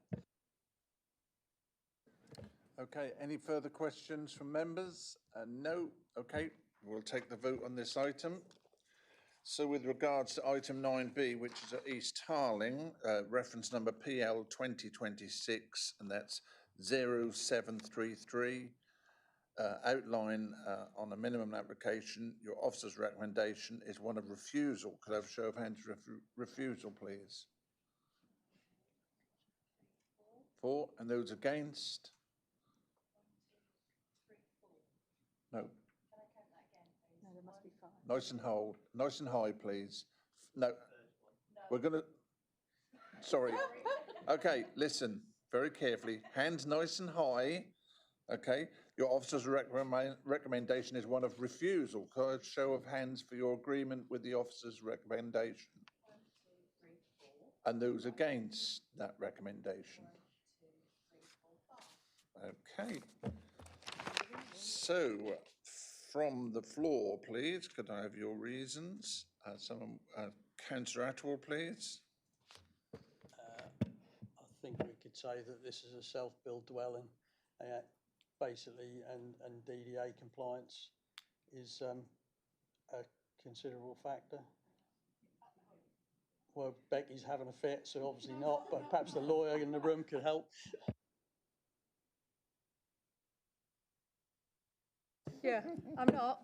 I'm urging you to go further. So yeah, what I'm hearing is that because it's a self-build dwelling and it's DDA compliant, those factors outweigh the material harm in terms of the harm to the safety of the highway network and the fact that it's not a sustainable location. Is that what you meant? Yeah, absolutely spot on. I was about to say all that. So yeah, that would be my I propose that. Could I just say as well as a condition, I do think that there needs to be some kind of construction management plan just for this dwelling, bearing in mind the lane, and there needs to be obviously restrictions on times when the work can actually be carried out. I think that's something that I would say officers could delegate to them. And given members that you're giving weight to the fact that it's self-build, we will need a Section 106 agreement to secure that, and also that you're giving weight to it being DDA compliant because it's outlined we will need to secure that to being DDA compliant as a condition, because that's what you're giving weight to outweigh the harm. Okay, so that's from you, Councillor. Do I have a seconder for that, please?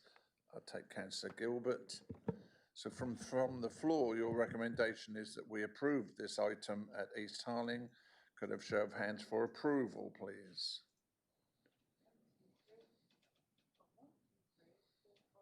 6, and that's why we do that. And those against? 1, 2, 3. Okay.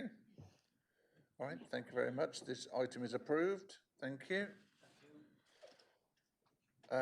Comfort break, 10 minutes? Yes, please. Okay, we just have a 10-minute break and then we'll come back. Our next item will be Hockering. Thank you.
Okay, guys, we're all back in the room, I hope.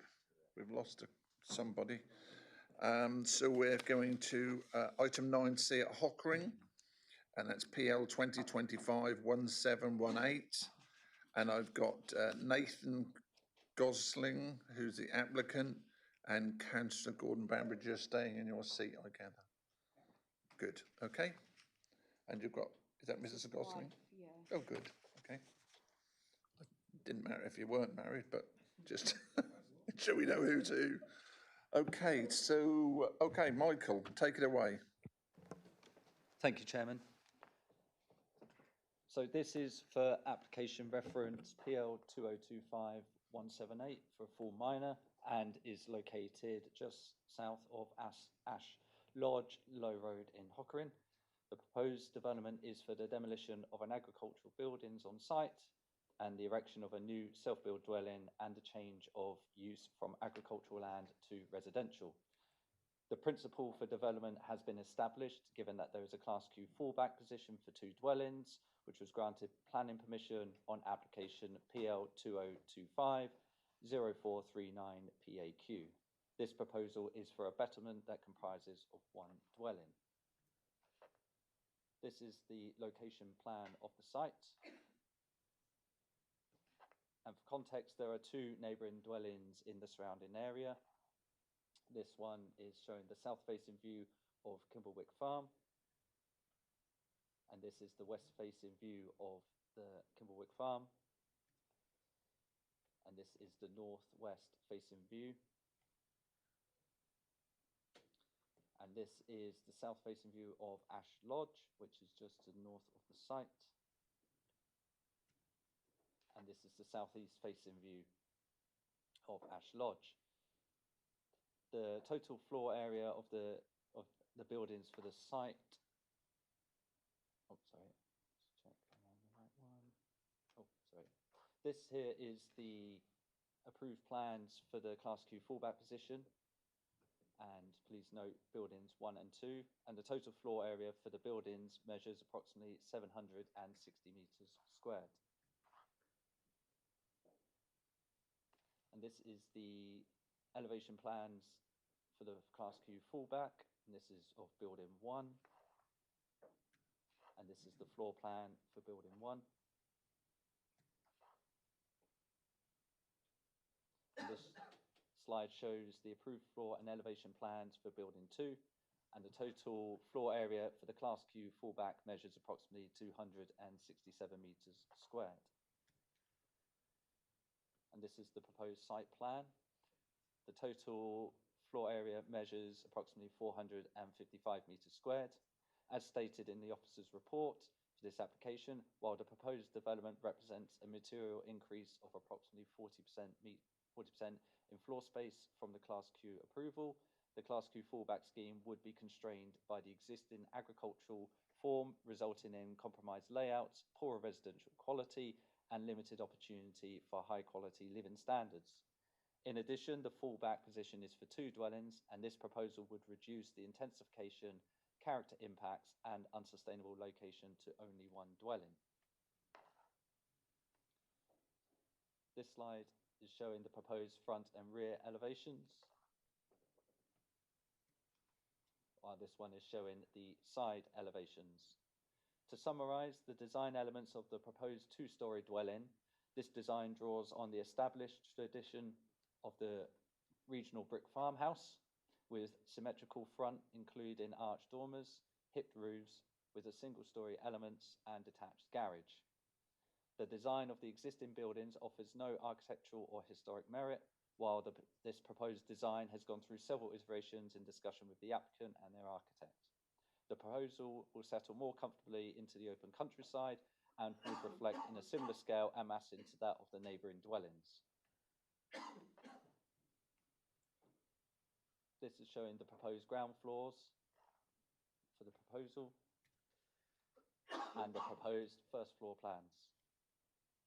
As detailed in the officer's report, the applicant has set out the following information in support of this proposal, which I will summarise. The applicant and his wife have 4 children, currently trying for more. Their children will need their own spaces for studying GCSEs that are approaching. In addition, the applicant and his wife are also foster carers offering both full-time respite and care. These children could be aged anywhere from 6 months to 18 years old and would require their own space. Both sets of the couple's parents are also foster carers, and there are times where their children would also need to accommodate these to allow for respite. One of the couple's boys is currently aged 11 and has ADHD and autism. Therefore, breakout space are of particular importance. In addition to the above, the couple each run their own separate business and require their own separate spaces in the house from time to time. Furthermore, there is also a large family network, including the applicant's twin brother, who is a single father with a disabled son who is wheelchair bound. The couple will often help out, and a large accessible space is very beneficial for this. The proposed dwelling sits on a large plot that is set well back from the road and is dictated by the location of the existing agricultural buildings. It is felt that the scale of the plot and the sitting of the dwelling on it, together with the scale of nearby properties, justifies the size of this property. This is the site photo east facing. In addition, southeast facing and to the southwest, and to the north, which shows the carriageway towards Low Road. And this photo is showing the site south facing as the carriageway leads towards Kimblewick Farm. Lastly, this photo is west facing, which is showing the open space that is linked to Kimblewick Farm and the equestrian centre. With regard to consultees, there have been no objections from the Environmental Protection Officer, Highway Authority or Ecology. There has, however, been 2 objections raised by Hockerham Parish Council and North Tuddenham Parish Council. The reasoning for these objections relates to the proposal being in an unsuitable location for the introduction of further traffic movements whilst the A47 improvement works continue. Officers have considered the potential traffic intensification and are of the following view. 1. Given that the use of the site is for agricultural land, the council would not be in a position to restrict any vehicle movements associated with the use. The granted permission would enable the land to accommodate vehicle movements for 2 dwellings, as well as necessary vehicle movements to bring and remove material as required for the completion of the development, and this could be implemented at any time. This proposal is to reduce 2 dwellings to 1, therefore any intensification to the A47 would be reduced when compared to the Class Q fallback position. In addition, a pre-commencement condition that relates to a construction management plan has been agreed. This plan would include the following: the construction programme and timescales, the number, frequency and size of construction vehicles, construction traffic, route and trip generation, location of deliveries, pedestrian and vehicular access arrangements, any temporary road footway closures during the construction period, details of parking suspensions if required, and the duration of the construction. This condition would ensure safe development from the outset in the interest of amenity to the area, which the Class Q-back fallback position is not subject to. When considering the planning balance as detailed in the officer's report and the key points summarised in this presentation, the proposal is considered to be a betterment to that which was granted under the Class Q fallback. Accordingly, officers are recommending approval for the application, subject to conditions and delegation for the officers to finalise the HRA. Thank you. Thank you very much. It's up to you now, Mr. Gosling. You've got 3 minutes, sir. Thank you very much. First of all, thank you all for allowing me to discuss our self-built family home, and also I'd like to thank the planning team for the support throughout this application with the amendments on the house and the advice, and I think we've actually ended up with our dream home for our family, so thanks for your support. First of all, to discuss the property, the size of the property, Michael obviously summarised it really well within our family arrangements with 4 children of ages from 5 to 15, all requiring different areas of the home to relax, enjoy, and toy rooms into study rooms as well.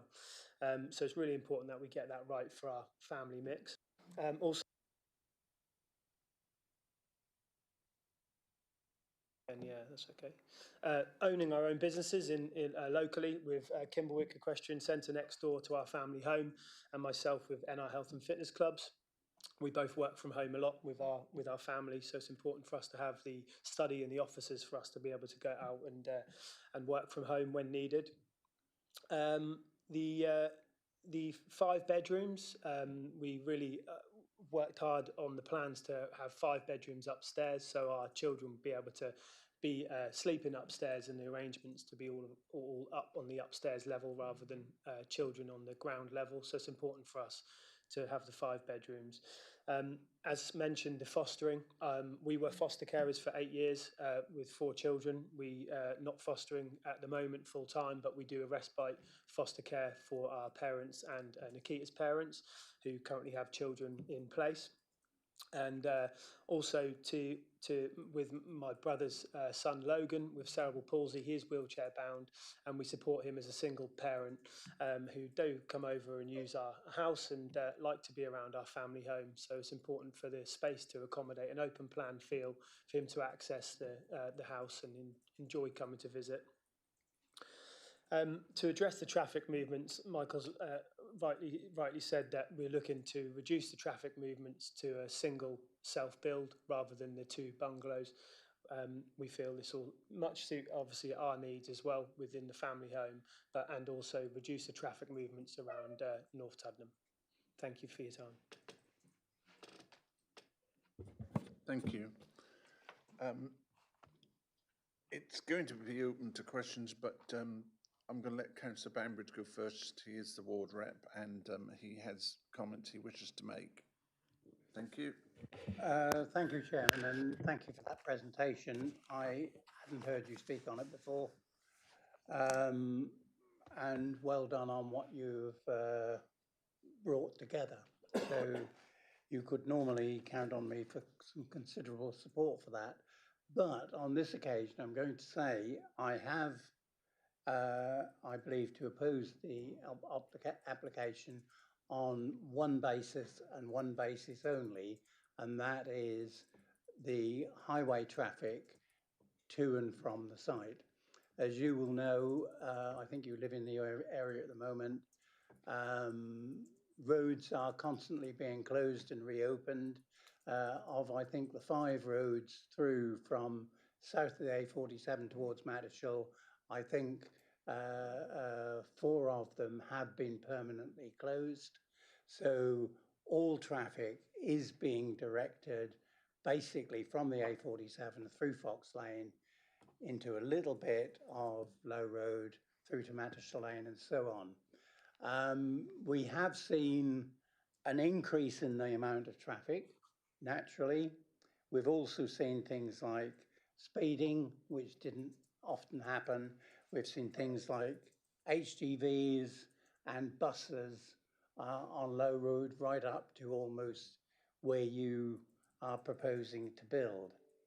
And the people who currently live in North Tuddenham, especially in the areas of Low Road, are being severely disadvantaged by this. North Tuddenham Parish Council don't support any building applications in that area, and as their Breckland representative, I join with them in that. I think we shouldn't have building until next year.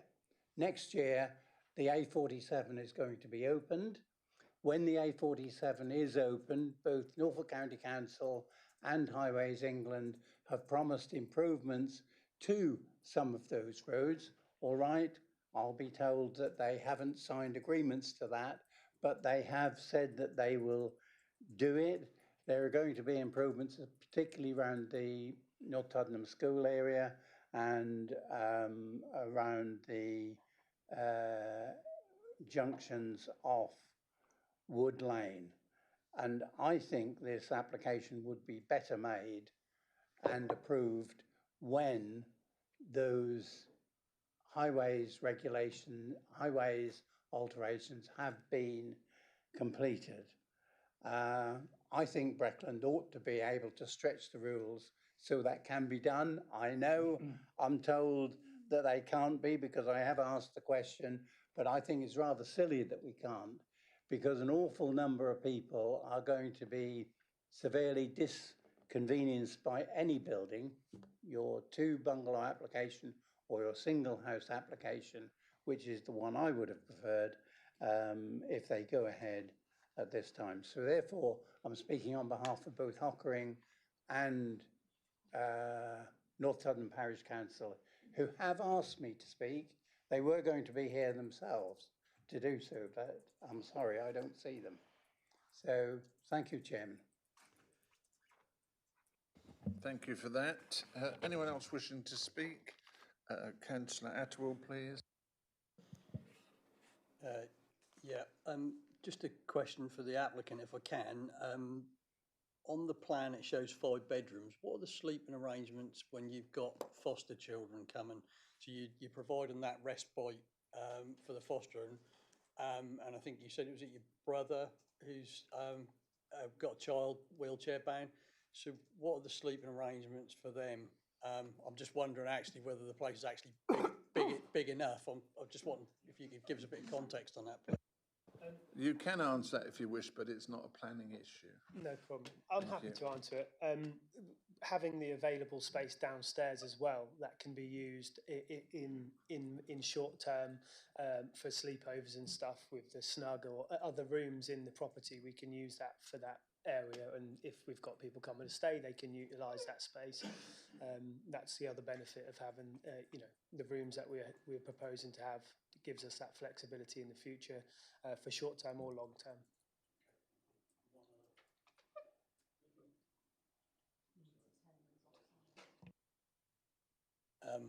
I don't really see the highway issue as being a problem, to be honest. Yes, a little bit of short-term pain with the A47.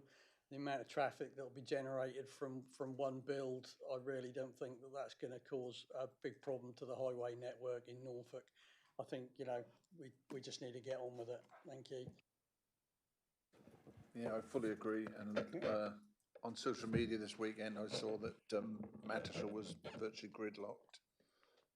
Councillor Bambridge, you're coming back with something else? Well, I was going to come back with the fact that we're not talking about a problem to the highways network in Norfolk with a single build.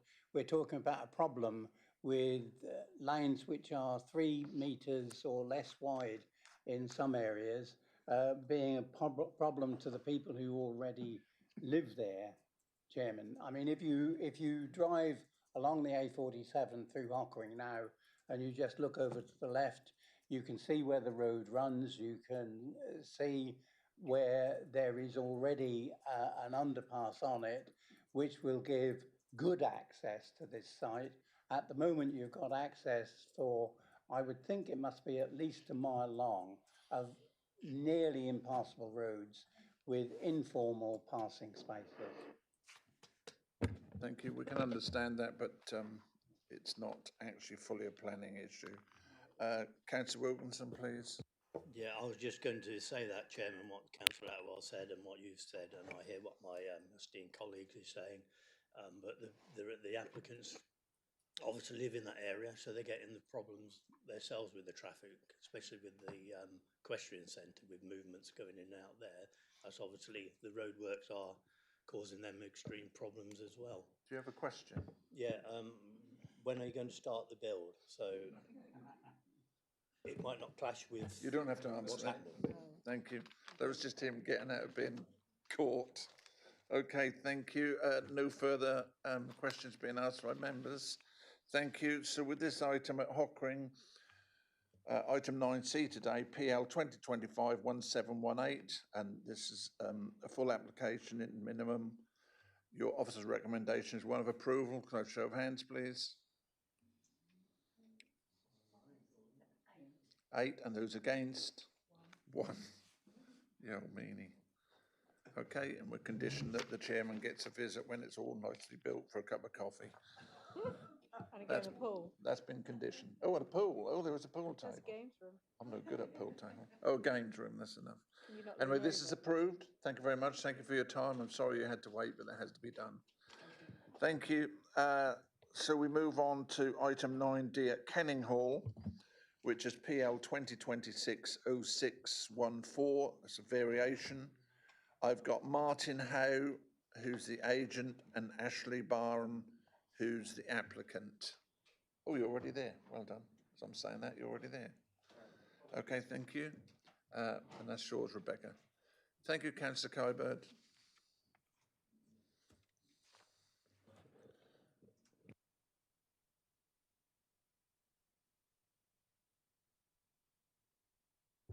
You can leave if you wish, or are you staying? Oh, you listen. I'm sorry. Just loving every minute of it. Apologies, members. So this is application land at Banham Road, Kenninghall. It's a variation to condition 2, which is the design of the overall dwelling. Some of you, as we go through the site, might recognise this from a couple of committees ago, and it will all become clear. This is the application site outlined in red for you, with additional land to the back in blue. And we are located off Banham Road, heading to Kenninghall. Here is the Kenninghall settlement boundary, with the site outside of the settlement boundary. And here is the site in the wider context, just to say it's an open grassed site. So, members granted planning permission, contrary to officer's recommendation, for the dwelling as shown on the screen in front of you. This is shown as approved on the right hand side. So this is the approved dwelling as approved at planning committee. Obviously a material planning consideration in the determination of this planning application. The applicants have come back to vary the design, so condition 2, and they recommend this proposed dwelling. So the spot the difference game is to spot where the changes are, but essentially, to help you out, the garage here in this side location has been removed from the plans, and then it has been slotted into this location here, creating a forward projection onto the dwelling. Previously, officers had refused planning permission for this exact same layout on this side. However, members obviously granted planning permission, and so this is your overriding material planning consideration when taking into account the design changes, and that is reflected in the recommendation. Members, just for your benefit, one of the neighbours has written in and unfortunately cannot attend today, but they were very eager that I pointed out the distance of the proposed extension to the neighbouring properties. So on measurement from the front elevation here to this neighbouring property here, that's approximately 31.5 metres. And on measurement from this elevation here to this elevation here, that is approximately 20 metres. Doing as I'm asked, members. You'll see from the plans in front of you, this is your approved layout, obviously with that detached garage just over to the side here. This is your proposed layout. So like I say, this garage will go and be attached to the frontage of the dwelling, projecting off the front. And then again, just to show you, this is what you approved, members, and then this is what is proposed. So there'll be an office area above that garage area, served only by Velux roof lights.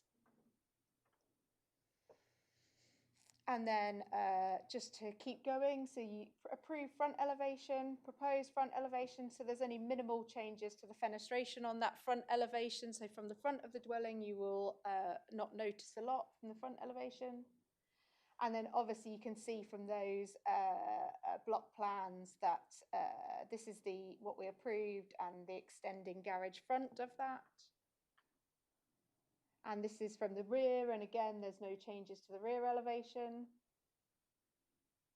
And then just from the other side elevation, so currently this would have been the front elevation, now you'll have this projecting element from the front elevation and the garage removed. And we've just got some photos of the site for you. So this is the access to the site. This is the direction looking towards Banham and that residential dwelling. And then this is towards Kenninghall. So that's the residential dwelling towards Kenninghall, 20 metres away. And then back to the location plan. So members, you know, as per the officer report, given the distances of those elevations, given the fenestration treatment that is proposed on that side, on both those side elevations, and I can go back to those, both those side elevations only being served by roof lights. We do not consider that there's an amenity impact from that front projection. With regards to the character of the area, although there will be a front projection, that front projection will be largely contained from the Kenninghall direction. It will be behind the existing garage that exists. And from the north, there's residential dwellings. Apologies, that's not the best plan. Sorry for the flicking. And from the north towards Banham, there are residential dwellings in this location which block the view until you're on top of the site. So you'll get that frontage view, which is the same. So in terms of the character area, we don't believe there'll be a material change to the character area, especially given the setback into the plot.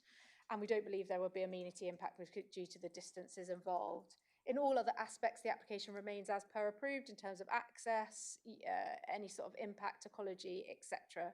So members, we have recommended this one for approval based on the previous approval that established the principle of the dwelling in this location and the design. Thank you very much. Martin Howe, would you like the minute and a half, or you don't? Well, would you like 20 seconds? No, go on, you've got a minute and a half. Yeah, thank you, Chairman. Martin Howe from Howe and Boosie Architects, so we're the agent of this application, and I have Ashley Barham, who's the applicant here, who's going to live in the house. We're obviously very happy with the recommendation. We don't wish to add anything to it other than we're happy to answer any questions that you might have. Thank you. Are you wishing to speak at all, sir? Or? Nothing further to add to that. Okay, terrific. Okay, it's open to questions from members. I've got Councillor Atwell, then Councillor Bambridge. Becky, can you just remind me on the southern elevation, southern boundary treatment, is that fence going to be fence panels or is that planting? Because it's not quite clear from the...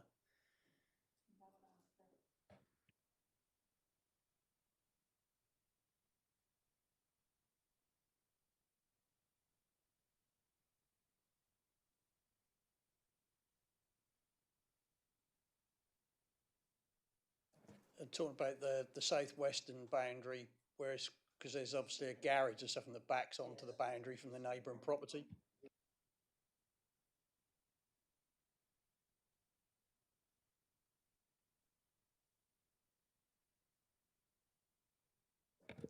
Okay. Lovely. Thank you. Councillor Bambridge, was it? Yeah, Councillor Bambridge, please. Yes, a question for the officer, really, Chairman. Did you say, Rebecca, that you had originally refused an application of the design that is now before us? Can you tell us why you refused that? The same reasons we recommended refusal on the last application, members, that members decided were incorrect in terms of the sustainability of the location and the character of the plot. But that refusal predates the approval by this planning committee, and that therefore that is your material planning consideration. That's your starting point. But can I just ask, the original that you refused did not actually come to committee, though? No. No. So that's probably why you. Well, yeah, no, I was just wondering whether there was anything to do with the design or the redesign that I was missing in that. Thank you. Okay. Well, with that, no further question. Oh, sorry, Councillor Wilkinson. Thank you. Rebecca, did the garage in the position on the previous application, did that have an office block in that? I know in the past there has been conditioned where a garage has to be conditioned to use for vehicles storage, not just left open. Is that a possibility that that's going? Because I'm just concerned that the way the garage is now, and I had experience of this in my patch where they asked for a garage like that, and then all of a sudden people was living in it. So is there a condition where you condition that it's going to be used for vehicle storage and not quickly converted? I would say that's not necessary, because if they wanted to convert that into separate living accommodation, then that would need a separate planning application. Otherwise, it would just be ancillary accommodation. What we don't do anymore for a really long time is require garages to stay as garages. And on this site in particular, there is lots and lots of car parking. But that we don't require them to stay garage. It could become an ancillary room to the house, but not ancillary living accommodation is what I'm trying to say. Sorry, not separate living accommodation. That's fine. I didn't know that had been altered. I know there was that condition at one point. Thank you. Okay, thank you. No further questions from members. Then we go to the vote on this one, please. This is 9D at Kenting Hall, PL 2026-0614, and that's a variation. Your officer's recommendation is one of approval. Go for show of hands, please. Unanimous. Okay. Thank you. This is approved. Terrific. Okay. Moving swiftly on to, here it goes. Item 10, applications determined by the Director of Planning and Building Control. Those are there for your information. And item 11 is the appeal summary, also there for your information. So with that, I close this meeting and just ask